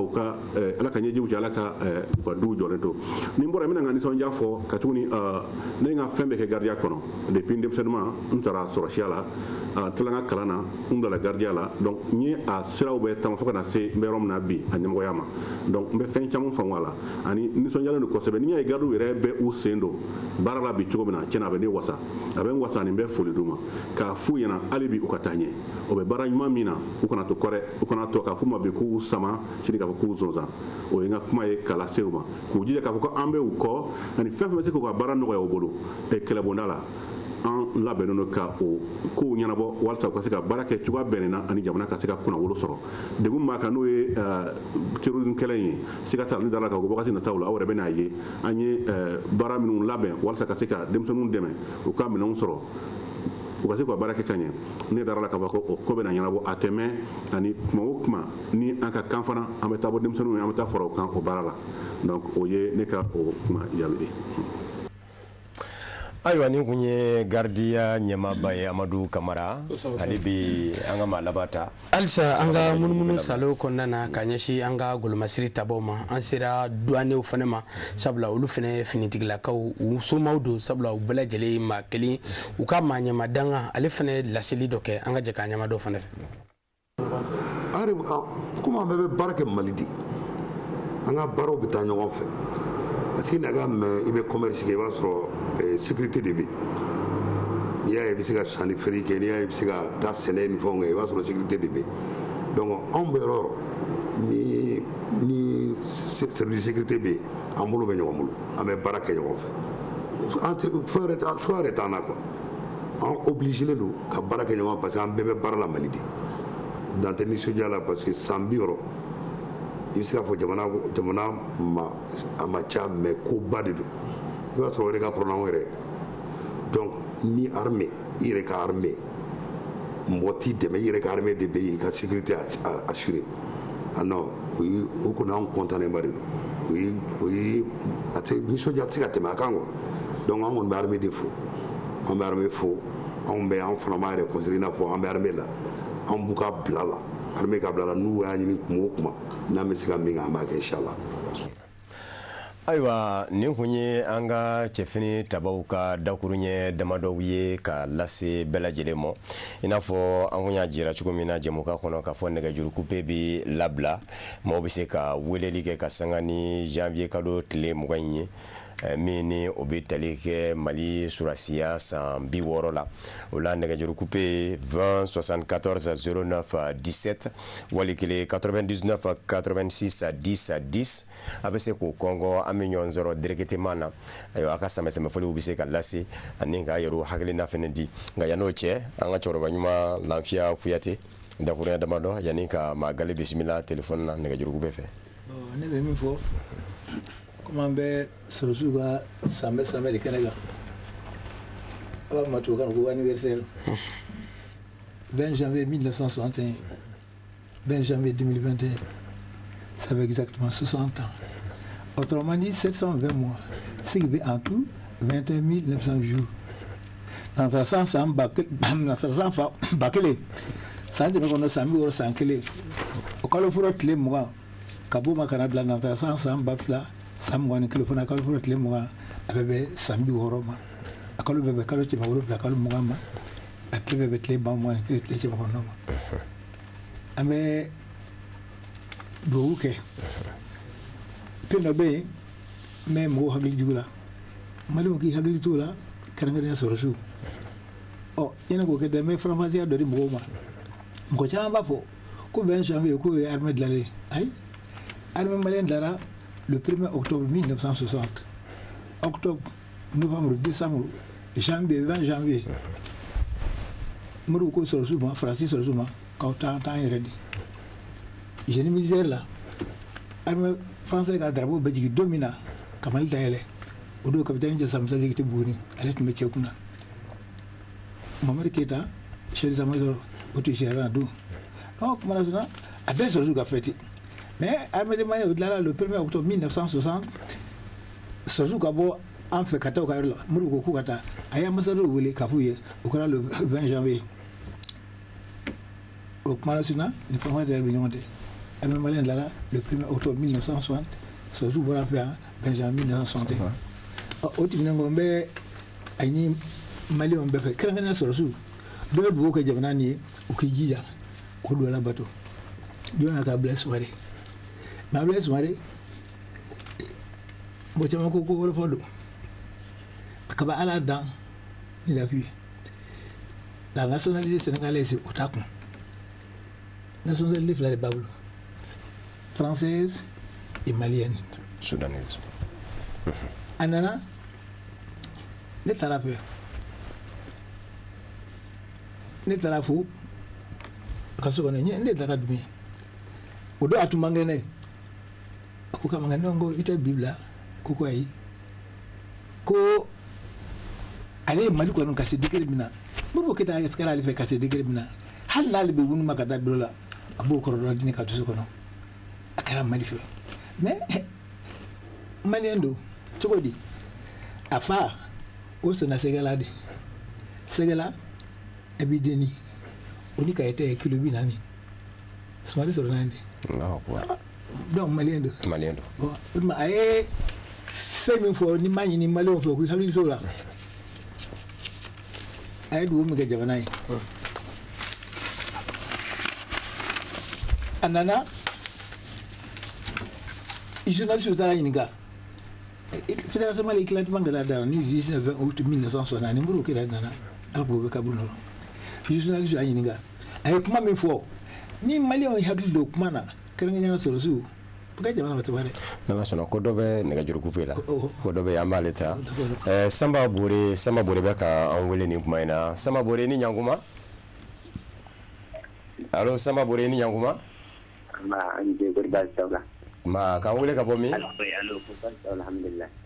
Kan wele ka bomi? Ni ma wele ka bo banamba cercle de banamba commune rural de Tubakoro. Aywa banamba cercle la Tubakoro commune na e ka hakilanta yin jumanye ka nyashi Mali surasiya mo. Wala bon kan kin ta ni ambe duwa ki jamana yi ambe ministère wo ambe ni fuye kada ka vraiment ina fo ala ga ni hatin de la da kun sera dola jamana kula oni ambe kele minu na hakilla kele wu abe keni hakili bo nauka do vraiment an ni bila kata ko to de tan vraiment min teru ko toy ko de ta ko aka toy ko aka faga yere ko de ta ko ni kabila jamana bayre ni a jatu mine an ga nor ni amine na ku de ta kera atite la bo min teru segira tana bo jamana fangile be mine na oni bi te bo a to ni fanga bo na ni ka dugu mine na ite ay wadi jam mo wero ye wadi jange dugu ko no ite gira kana dugu ke kero dunan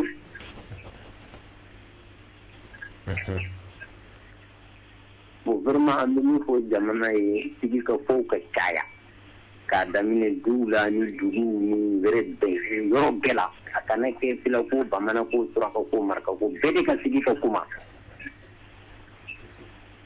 bo ini jamana tara ko ina fo par exemple mo kala ne doron de be jamana do o tere o suga do de o manganga se bede ka sigi ka kuma kala ne de ma kala jamana ki bare ka ni ka jure ne de jamana din o bonya ka hali kilin de ko ko no par exemple ni ay maamere bena eka jamana na abe jamana jo hakili so bo ko ko na wasi ko jamana jo de dam songu ko nyone berma jamana yan ade me ko ire ka sen aka do ko tabu bo o da tu aka mi de toila okay na ko ran ire ka de bite bora ka fuli ni tanu minu de sita bo berma an ni ko jara d'accord anya famu ya rabbi ala ka jamana ala ka fitina min ba ala ka hakili man ami ala ka dugo mine aywa ni kunye anga mafolo e Samba Bore banamba cercle la Karimu Traoré fene be kan wele Karimu Traoré be kan wele ka bo mi ka wele ka bo Sikaso Karim Traoré Sikaso ka wele bismillah ibe se ka isendo anga baro ina ki hakilina taw fene di ama ni same fuli ka nyashi surasi fene mo siya fu talambo fu afu mo fu ga fatu bara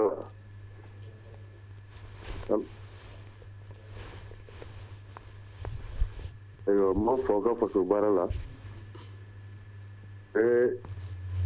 afu ka ti la digin ke tanyeshi jamana duma ajale no ay kusube an fa yɛrɛ tun bɛ ka histoire min ta ne ta ni a ye ne fɛn bɛɛ tilan na sisan kosɛbɛ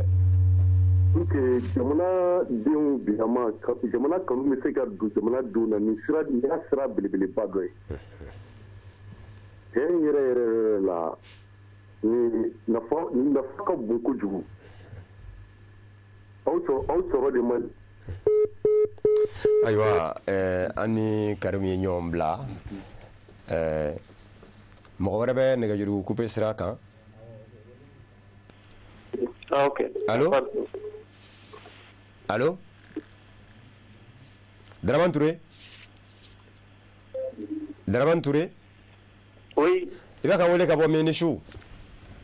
allo Dramane Touré bisimila oui adelo i bɛ ka wele ka bɔ min allo ça va somɔgɔw bɛ di Kalaban ayiwa i bisimila an ka jɛmukan kɔnɔ Ah, d'accord. Kabo Kalaban. Awo i bisimila an ka jɛmukan kɔnɔ ka bɔ Kalaban. Allah taraste. Nba. I hakilina ye mun ye an ka baro kɔnɔ? Aw fo. Wo ka aw fo. A diyara n ye. Donc n bɛ armée Mali fo. Kosɛbɛ. Donc k'a fɔ ko fɛn fila de fɔra fɛn fila de fɔra min vraiment a ye ne hakili minɛ kosɛbɛ. Jumɛn ni jumɛn?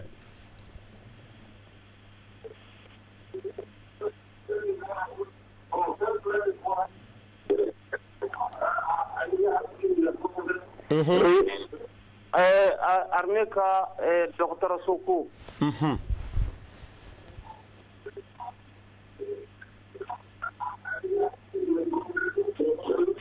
Armée ka dɔgɔtɔrɔso vraiment o ka kan ka kɛ parce que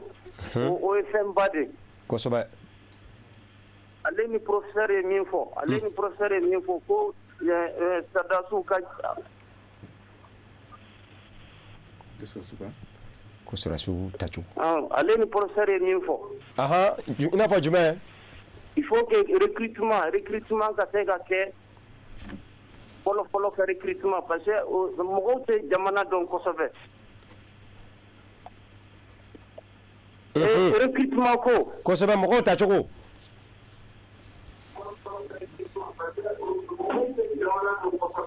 Comme a y'a fɔ cogo min na Mali ye 1,241,000 km².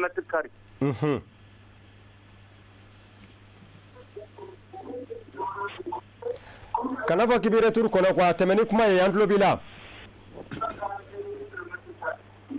Donc parce que n'i y'a mɛn jamana fanga bɛ jamana na il faut que armée mɔgɔw ka ca. Ngo armée il faut que armée mɔgɔw ka ca armée ka ca dugu kɔnɔ an dun armée mɔgɔ caman tɛ yen donc il faut que armée ka mɔgɔw recruter ka mɔgɔ caman recruter pour que jamana ka se ka basigi. A faamuna. Ni tant que armée m'o kɛ basigi tɛ se ka kɛ jamana na. A faamuna. Et puis u ka janto civiliw la. A faamuna. U janto civiliw la parce que u b'a fɔ civiliw bɛ siran armée ye parce que u tɛ se ka information di armée ma parce que n'u y'a di u b'u faga. Donc u janto civiliw la. A faamuna. I ni ce. Donc ne bɛ fɛ k'o de fɔ donc ka armée fɔ k'a f'u ye u ka hakili ɲuman sɔrɔ pour que u ka se ka baara kɛ civil nɔfɛ. N'Ala sɔnna ma a faamuna. Merci. Ayiwa Seydou Tarawele ka bɔ Sevare. Seydou Tarawele fɛnɛ bɛ ka an wele. Allo Seydou Tarawele? Oui, allo. I ni ɲankuma? Oui. I bisimila an ka baro kɔnɔ. Ouais, ne ka ka wele ka bɔ Sevare. Ouais. Bisimila. Sɔrɔsiw tacogo de man ɲi. Sɔrɔsiw tacogo de kan ka changer. Parce que bi bi in na n'i tɛ sɔrɔsi den ye ou bien n'i tɛ sɔrɔsi somɔgɔ ye i tɛ kɛ sɔrɔsi ye même si tu es valable il est temps que a ka changer quoi. Parce que n'a ma changer dɔrɔn a man ɲi. Ok. Mɔgɔw bɛ ta temi yɔrɔw ni carré kɔnɔnaw na ka taa ka t'u kɛ sɔrɔsiw ye c'est pas bien. Min ni sɔrɔsiya ka kan dɔrɔn u k'o ta quoi. Et puis formation yɛrɛ a man ka kɛ Bamako. A man ka kɛ Segu, a man ka kɛ Tibi, a kan ka kɛ Nord la parce que guerre bɛ kɛ Nord la.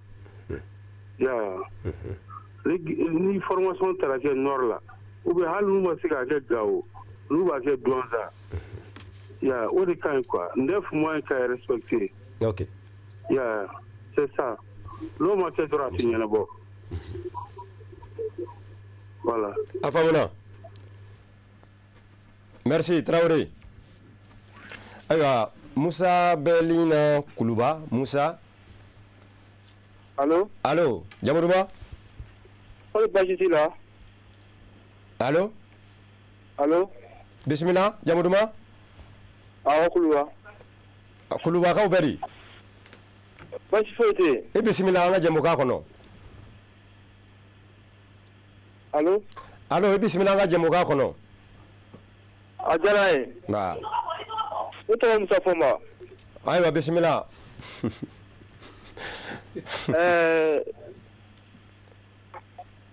Wa ne ka kuma ye min ye. Ne ka kuma ye min ye. Bisimila an tulo b'i la, i bɛ se ka tɛmɛ n'a ye. Kana retour makɔnɔ. Mali armée k'a lajɛ. N ko Mali armée k'a lajɛ. An tulo b'i la.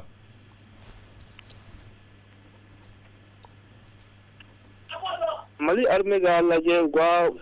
kɛlɛkɛcɛw ta. Sabula n'i y'a mɛn armée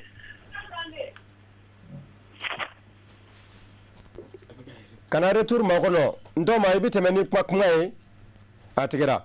Mori Tangara fana bɛ ka an wele nin kuma in na. Allo Mori Tangara. Naam, tulo b'a la. I ni su. Allo. Ama retina. K'an wele ka bɔ min? K'an wele ka bɔ Kuriyanze. Kuriyanze, bisimila an ka jɛmukan kɔnɔ. Ayiwa. Bon, foli min b'an bolo dɔrɔn ka aw fo aw ka émission na Musa Fɔnba diyara n ye kosɛbɛ. Ka armée sanbe Ala ka san wɛrɛ yira n na. Ami. Ala ka san yɛrɛ caya. Ami. Mais min b'an fɛ dɔrɔn k'a fɔ armée bɛ yɔrɔ min na jamana ka bon, jamana ni cogoya ka gɛlɛn. O kuma na u b'u jija u bɛ dɔ fara armée de kan min b'a to jamana bɛ se ka lakana fo k'a tiɲɛ. O kuma na cɛkɔrɔba fila min b'aw bolo yen nɔ an b'u fo u ka hakilila ɲuman na u ka kuma y'anw nimisi ka fo ka taa dan na yɛrɛ walayi. Lafiya Kuyate ni Dr Sall.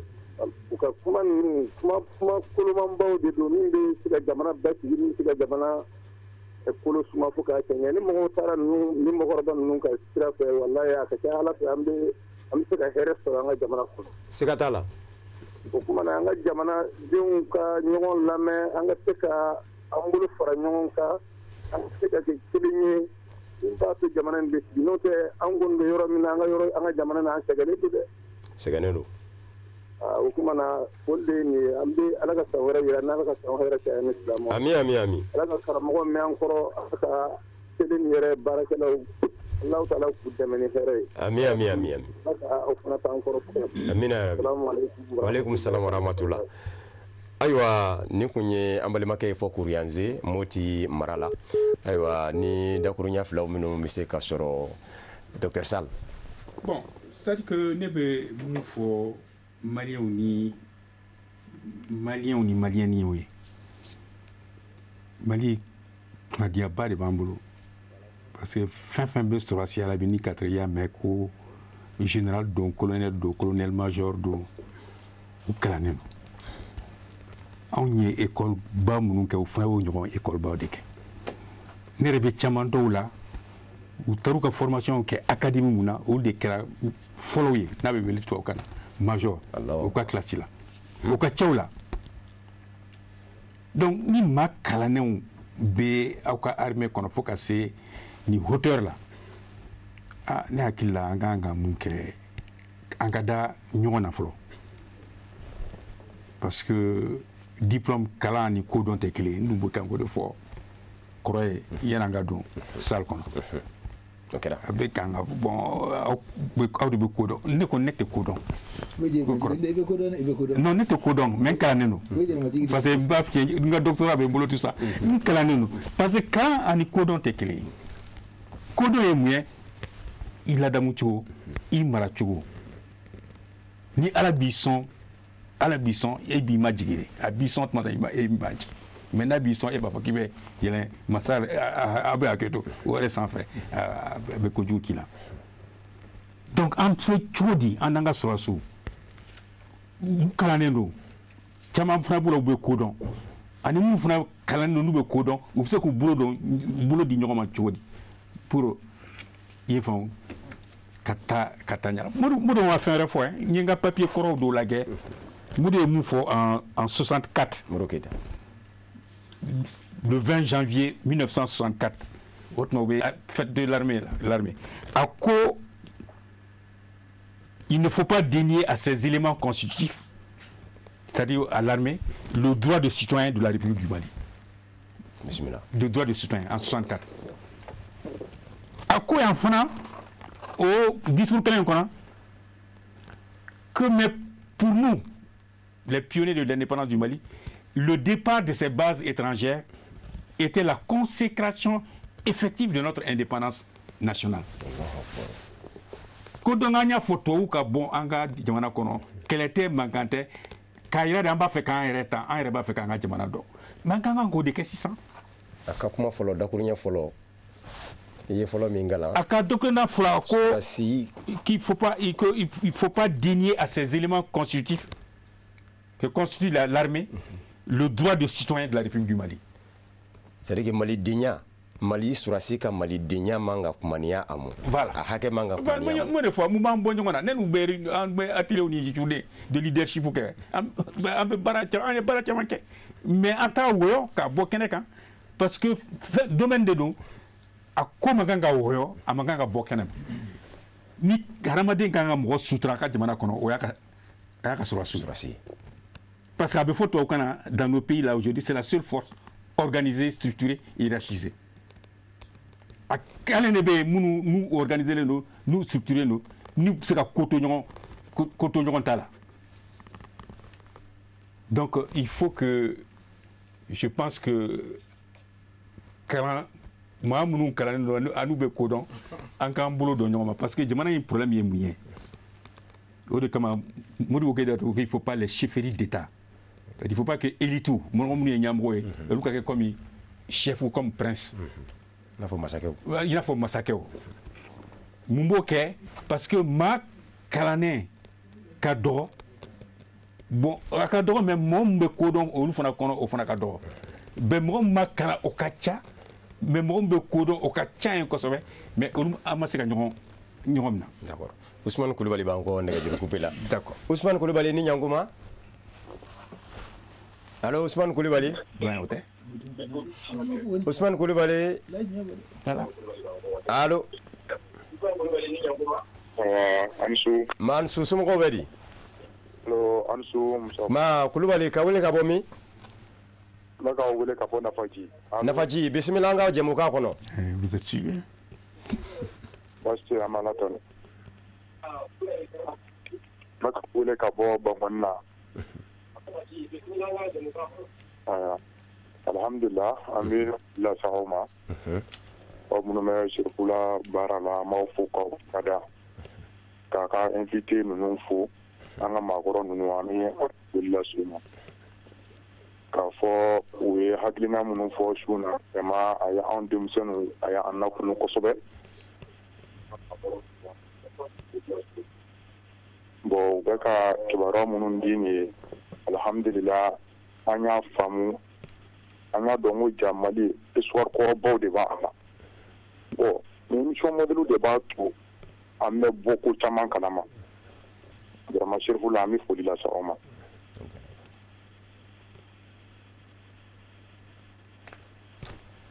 allô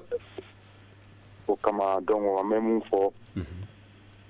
amanyine aw fɛ hali bi ni a kana danni ma a ka to ka ninnu kɛ ka maakɔrɔ ninnu wele ka na vraiment u ka to ka na hakilina ɲumanw di an ma tan an b'o de fɛ kosɛbɛ faamuna o kɔfɛ an b'an ka armée an bɛ dugawu k'u ye n'ala sɔnna ma ala k'u fanga se amin u bɛ laɲini min kɔ jamana in taa ɲɛ na ala ka a di u ma amin amin an y'a ɲini ala fɛ jamana in ala k'a basigi ala ka bɛn don a kɔnɔ amin amin ka tila k'a ɲini minnu bɛ furancɛla fanga in kunna sisan n'o ye bandaw n'a ka jama ye u k'u jija u ka armée yan'u ka wuli fo an ka ɲɛda kura dɔ de ye armée kunna mun bɛ se ka kɛ an ma siniɲɛsigi ye an mago b'o la donc vraiment ka aw yɛrɛw fo k'aw barikada an nisɔndiyara kosɛbɛ an bɛ dugawu sama aw ma téléso in ala k'a taa ɲɛfɛ ala kira hɔrɔma ye sɔlala rasul salim Koulibaly maraba ayiwa nin kun ye Ousmane Koulibaly ka weleli ye ka bɔ Nafaji hali bi an kun bɛ babu min na c'est-à-dire que n'i y'a lajɛ bi n'a fɔra sisan ko maa minnu kalannen bɛɛ n'u bɛ se ka kalan yalɔ ko bɛɛ bɛ fɔ tubabukan na jate ni fɛnw a bɛɛ bɛ kɛ tubabukan na n'i ye maliyɛn 100 o 100 ta 85 bɛ yen mun ma kalan mun tɛ jate dɔn a bɛɛ dun bɛ kɛ tubabukan de la i ye faamu bon o de kama an ko an ka ko caman yɛlɛma an ka a yɛlɛma an yɛrɛ ka bakan an ka kanw na surtout kan 13 bɛɛ bɛ yen o de bɛ wele ko langue nationale mais an ka tabiya bɛɛ kelen bɛ tubabukan na o ye kelen ye filanan i ye faamu an ka sɔrɔsi ta cogo f'an k'o lajɛ n'ala sɔnna a faamuna ko dɔ bɛ nɛgɛjuru bɛ sira fɛ allo Fuseni Kulibali allo Fuseni Kulibali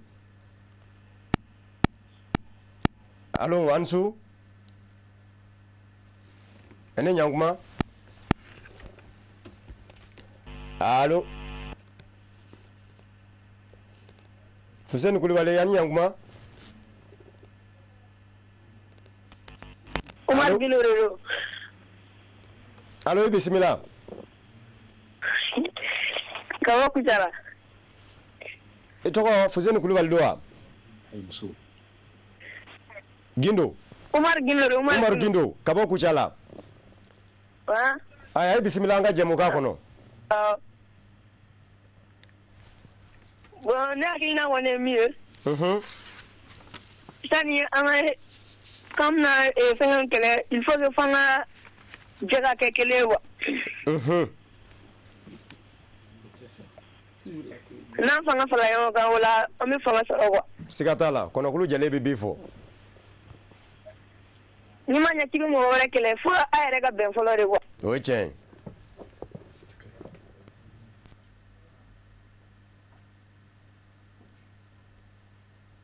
Allo.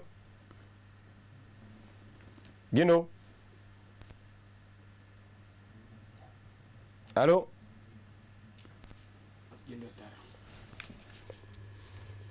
Bakar Konare ni su. Aba ansu. Iba ka wele ka bɔ min? Ba wele ka Mauritanie. Mauritanie ka bɛɛ di bismillah an ka jɛmukan kɔnɔ. Marhaba. Aro. Bismillah basi foyi t'an na yan. Alhamdulillah. N ka foli bɛ invité ye fɔlɔ. Invité tulo b'i la.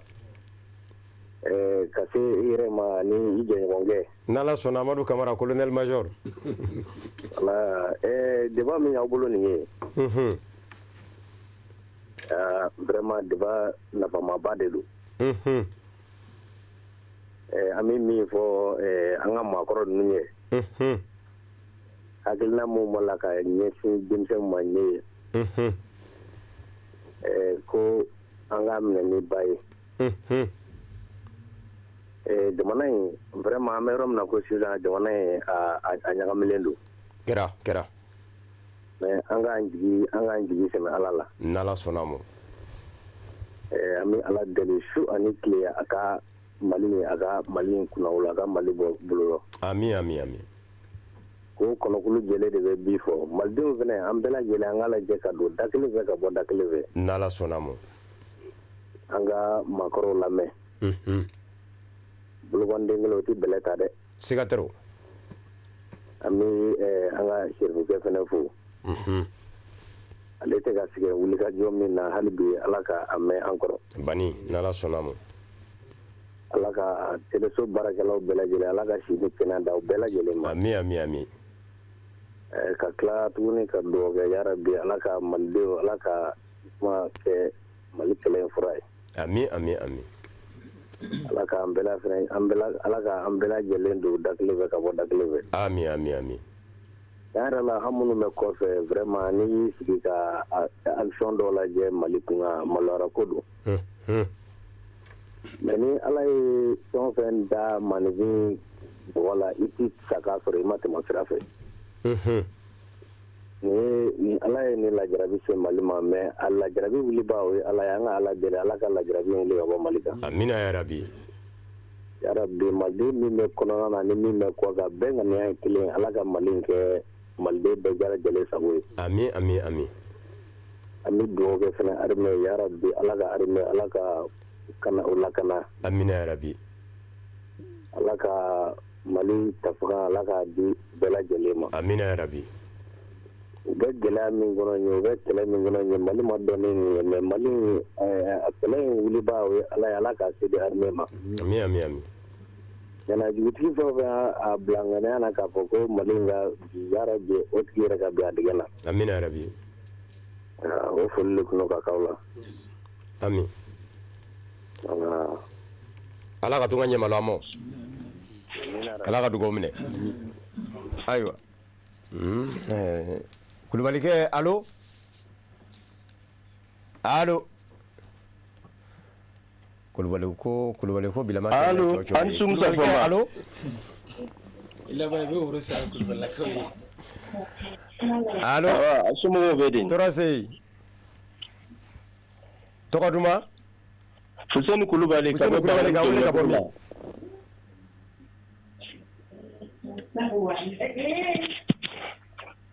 Ansu Musa Foma. Nam, Fuseni Kulubali ka wele ka bɔ min? Ka wele ka bɔ Bangoni Janginɛbugu la. Bangoni Janginɛbugu la. Ayi bisimila an ka jɛmukan kɔnɔ. Alhamdulillah an bɛ aw fo k'aw barikada. A diyara an ye. Kɛrɛnkɛrɛnnenya la an ka cɛkɔrɔba fila minnu ye invité ye an b'u fo. Lafiya Kuyate, Docteur Sall.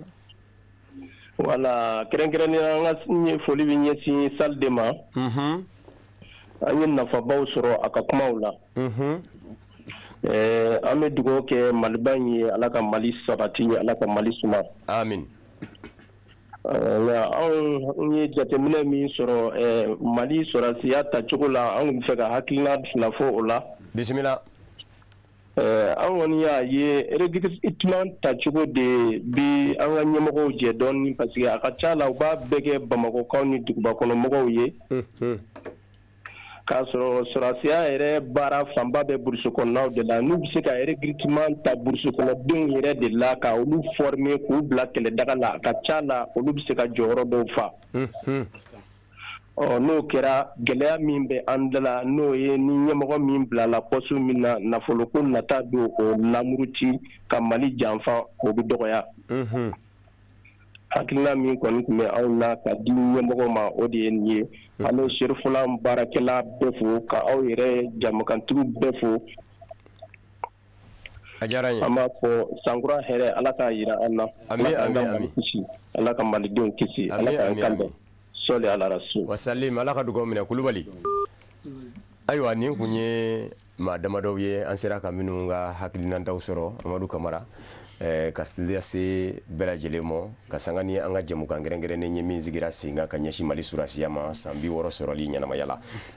an ka kuru bɛ ka se siɲɛ kan nka an b'a lajɛ ka kɔrɔfɔ dafa kɔrɔfɔ wale kelen kɔrɔfɔ kunjɛ kumaw olu di an ka cɛkɔrɔba Lafiya Kuyate ma an bɛ sɔrɔ ka se Docteur Salmo ko mɛ min fɔ Mali sɔrɔdasiw Mali général fɔlɔfɔlɔ a ye kuma min fɔ Ablaye Soumaré ni Mali y'o hakili to yɔrɔ ni sɔrɔdasiw jamana bɛ kan sɔgɔ di a nana don min na a bɔra Dakar ni Modibo de nana journaliste y'a ɲininka a ko ma nasarakan na que je suis un soldat je ne parle pas beaucoup mais je souhaite ardemment à ce que le credo de tous les Maliens soit cessé. Mon patriotisme n'est ni négatif ni stérile et j'aime mon pays, j'ai la foi pour l'avenir de ma nation. Ni Maliens bɛ ko hukumu na Mali bɛ kan sɔgɔ di a ka nin kɔrɔ in i bɛ se ka dɔɔnin fɔ an ye an kɔrɔ la minnu tɛ nasarakan mɛn bon Mali général fɔlɔ fana a fɔlɔfɔlɔ yɛrɛ sɔrɔsi fɔlɔfɔlɔ o ye Modibo de a b'a fɔ nasarakaw ko le chef suprême Modibo Keita président yɛrɛ Modibo Keita Mali ka président anniversaire la a ye min fɔ ni Maliens hakili to yɔrɔ Mali bɛ kan sɔgɔ ye indépendance ta fɔlɔ président anniversaire a ye discours fɛn fɛn kɛ a y'a bɛɛ daminɛ musow de ma malien c'est malien fo kelen pe a bɛ daminɛ cɛw de ma a taara dire ko malien c'est malien. Nous venons de fêter dans l'enthousiasme le premier anniversaire de notre indépendance politique. Dans les villes et les villages, chacun de vous a éprouvé ses sentiments de fierté d'être chez soi, d'être soi et d'avoir entre les mains les destinées de son propre pays. Le gouvernement vous a fait le bilan des réalisations d'une année. Ce bilan est nettement positif, mais ce n'est là qu'un début car l'indépendance, nous l'avons toujours dit, est pour nous le principal instrument du développement économique et social. Le congrès du 22 septembre 1960 a traité au gouvernement la marche assure dans l'éducation du pays.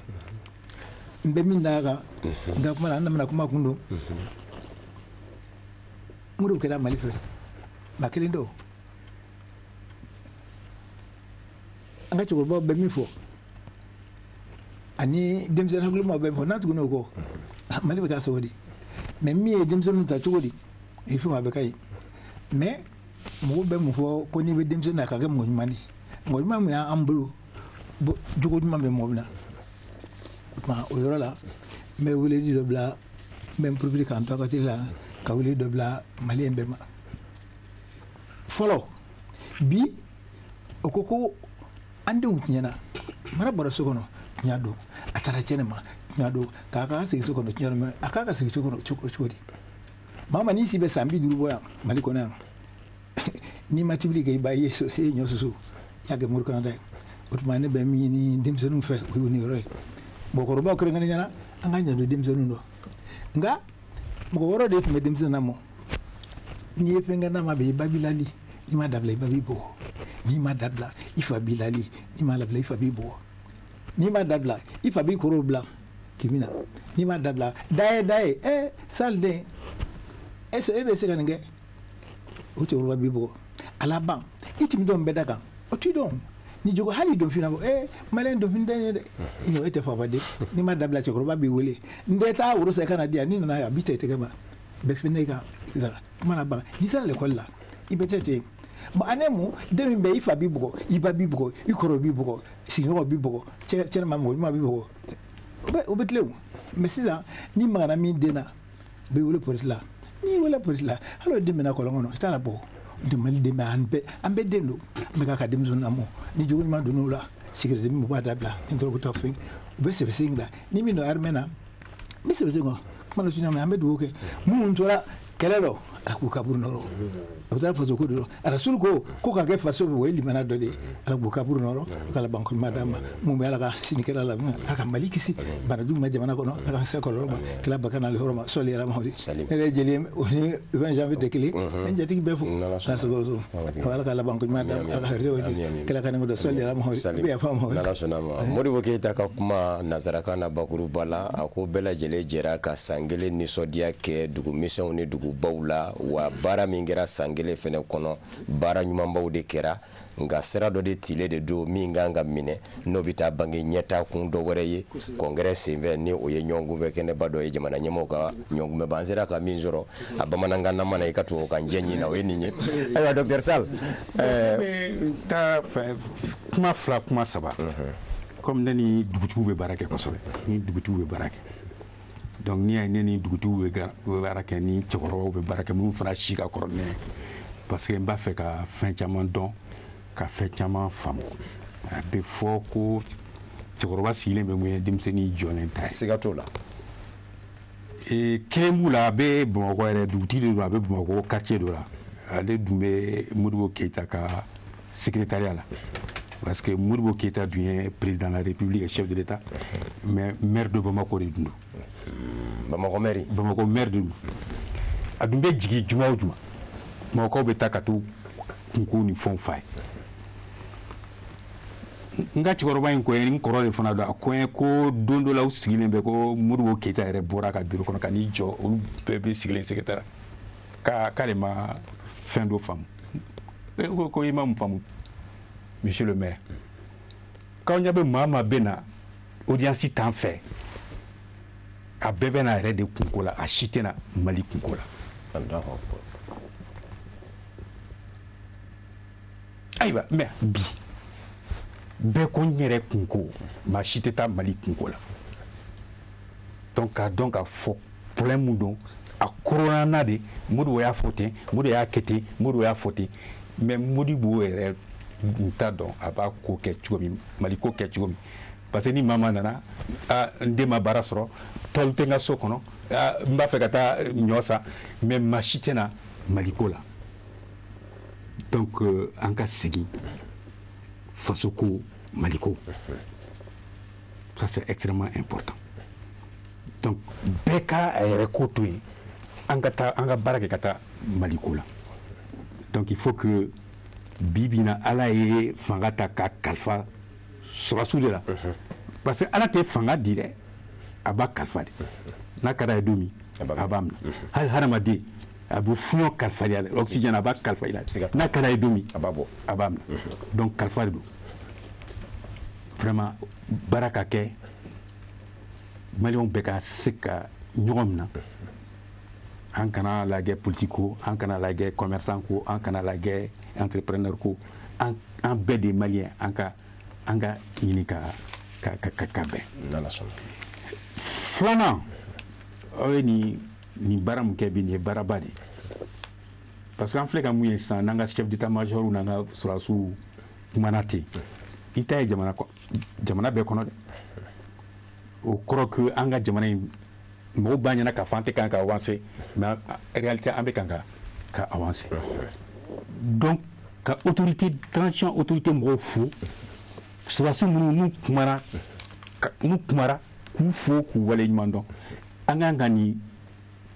perpétuer de a bɛ kɛ ɲɔgɔn ka kɛ laada ye an ka kuma parce que mun y'an ni bagan tɔw bɔ ɲɔgɔn na a bɛ fɔ k'an bɛɛ mammifère de mais le langage mais munna a bɛ fɔ ko l'homme est un loup pour l'homme mais le loup n'est pas un loup pour l'autre parce que an bɛ mun fɔ an ka kuma kɔnɔ i bɛ se k'o yɛlɛma bamanankan na munna maninfin kɛn bɛ a maninfinɲɔ dunbaa ye k'a sɔrɔ suruku minnu ye maaw dun wara ye olu t'u yɛrɛ dama dun an b'a yɛrɛ dun parce que an bɛ mun fɔ kuma kɔnɔ n'an bɛ ɲuman fɔ kuma kɔnɔ n'an bɛ bɛn fɔ kuma kɔnɔ an bɛ bɛn a bɛ na ni lafiya a bɛ na ni taaɲa ye mais ni kuma kɔnɔ tiɲɛni de bɛ fɔ a kɔnɔ o lali ma nɔgɔ donc k'aw fo k'aw wale ɲuman dɔn n ye ala fo ɲama au départ n bɛ masa ala fo parce que a ye bonya dan kan ala k'aw bonya vraiment n bɛ dugawu t'aw ye jamana y'aw de ta ye voilà merci an fana bɛ waati korona joona mali télé fɔlɔ o sigira sen kan bɛn septembre 1983 ka to mɔfɔ bi ne ma kuma télé la fo bi nin kɛra n gɛrɛsɛgɛ ye télévision malienne a sigira sen kan jeudi 22 septembre 1983 Fatou Niang ale tun ye ministre de l'information ni après télé directeur fɔlɔ ye Youssou Amadi Kori male ka kuma télé ma ye ngula diyara n ye mais n bɛ min da o kan n b'aw fo la fɔlɔ man jugu laban ka jugu laban ko ala ka d'aw ma ala ka mali kisi ala ka mali dɔn kisi ala ka hɛrɛw caya ala ka n den ko an sago de ka bakana ali hɔrɔn ma sɔli ala ma n tɔgɔ de ye Lafiya Kuyate a y'o lamɛn dɛ Lafiya Kuyate n tɔgɔ de ye Lafiya Kuyate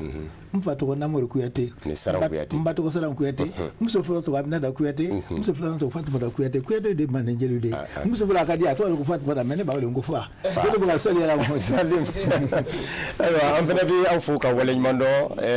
nin kuma in na k'o kɛ k'aw sɔrɔ an fɛ yan an b'a dɔn k'a fɔ a ma nɔgɔ aw tɛ kɛnɛmamaw ye bilen nka ka wuli ka na an ka wele jaabi bonya dɔ de don min ni a bɛnna an mɔ an gura n'a ye fana k'aw fo ka waleɲuman dɔn a ye kuma minnu fɔ nafabaw de sɔrɔla a la an bɛ foli ni waleɲuman dɔn lase mali silamatɔnw ka fara ɲɔgɔn kan jɛkulubaw conseil islamique du mali ma ɲɛma mali silamadinɛ ɲɛmɔgɔw ka fara ɲɔgɔn kan jɛkuluba groupement des leaders spirituels musulmans du mali ma ɲɛma silamɛya dɛmɛtɔ ansaru ɲɛjɔyɔrɔ a se yɛda sherif usman madane hayidara sababu ɲuman in ye ale de ye ka cakɛda in sigi sen kan ka di mali ma n'o ye sherifla tv ye ka faso jɔ n'a ye an b'a fɔ ka waleɲuman dɔn ka foli lase an ka ɲɛmayaso bɛɛ lajɛlen ma commission de gestion ka taa se direction générale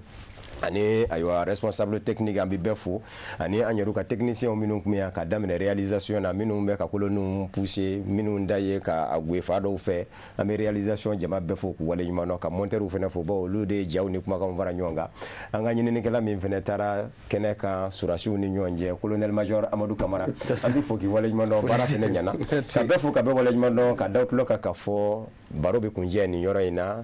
kurun sera siɲɛ kan ani cɛ a ka ɲamadeli la a k'an bɛɛ diɲɛ kuma wɛrɛ n'Ala ka diɲɛ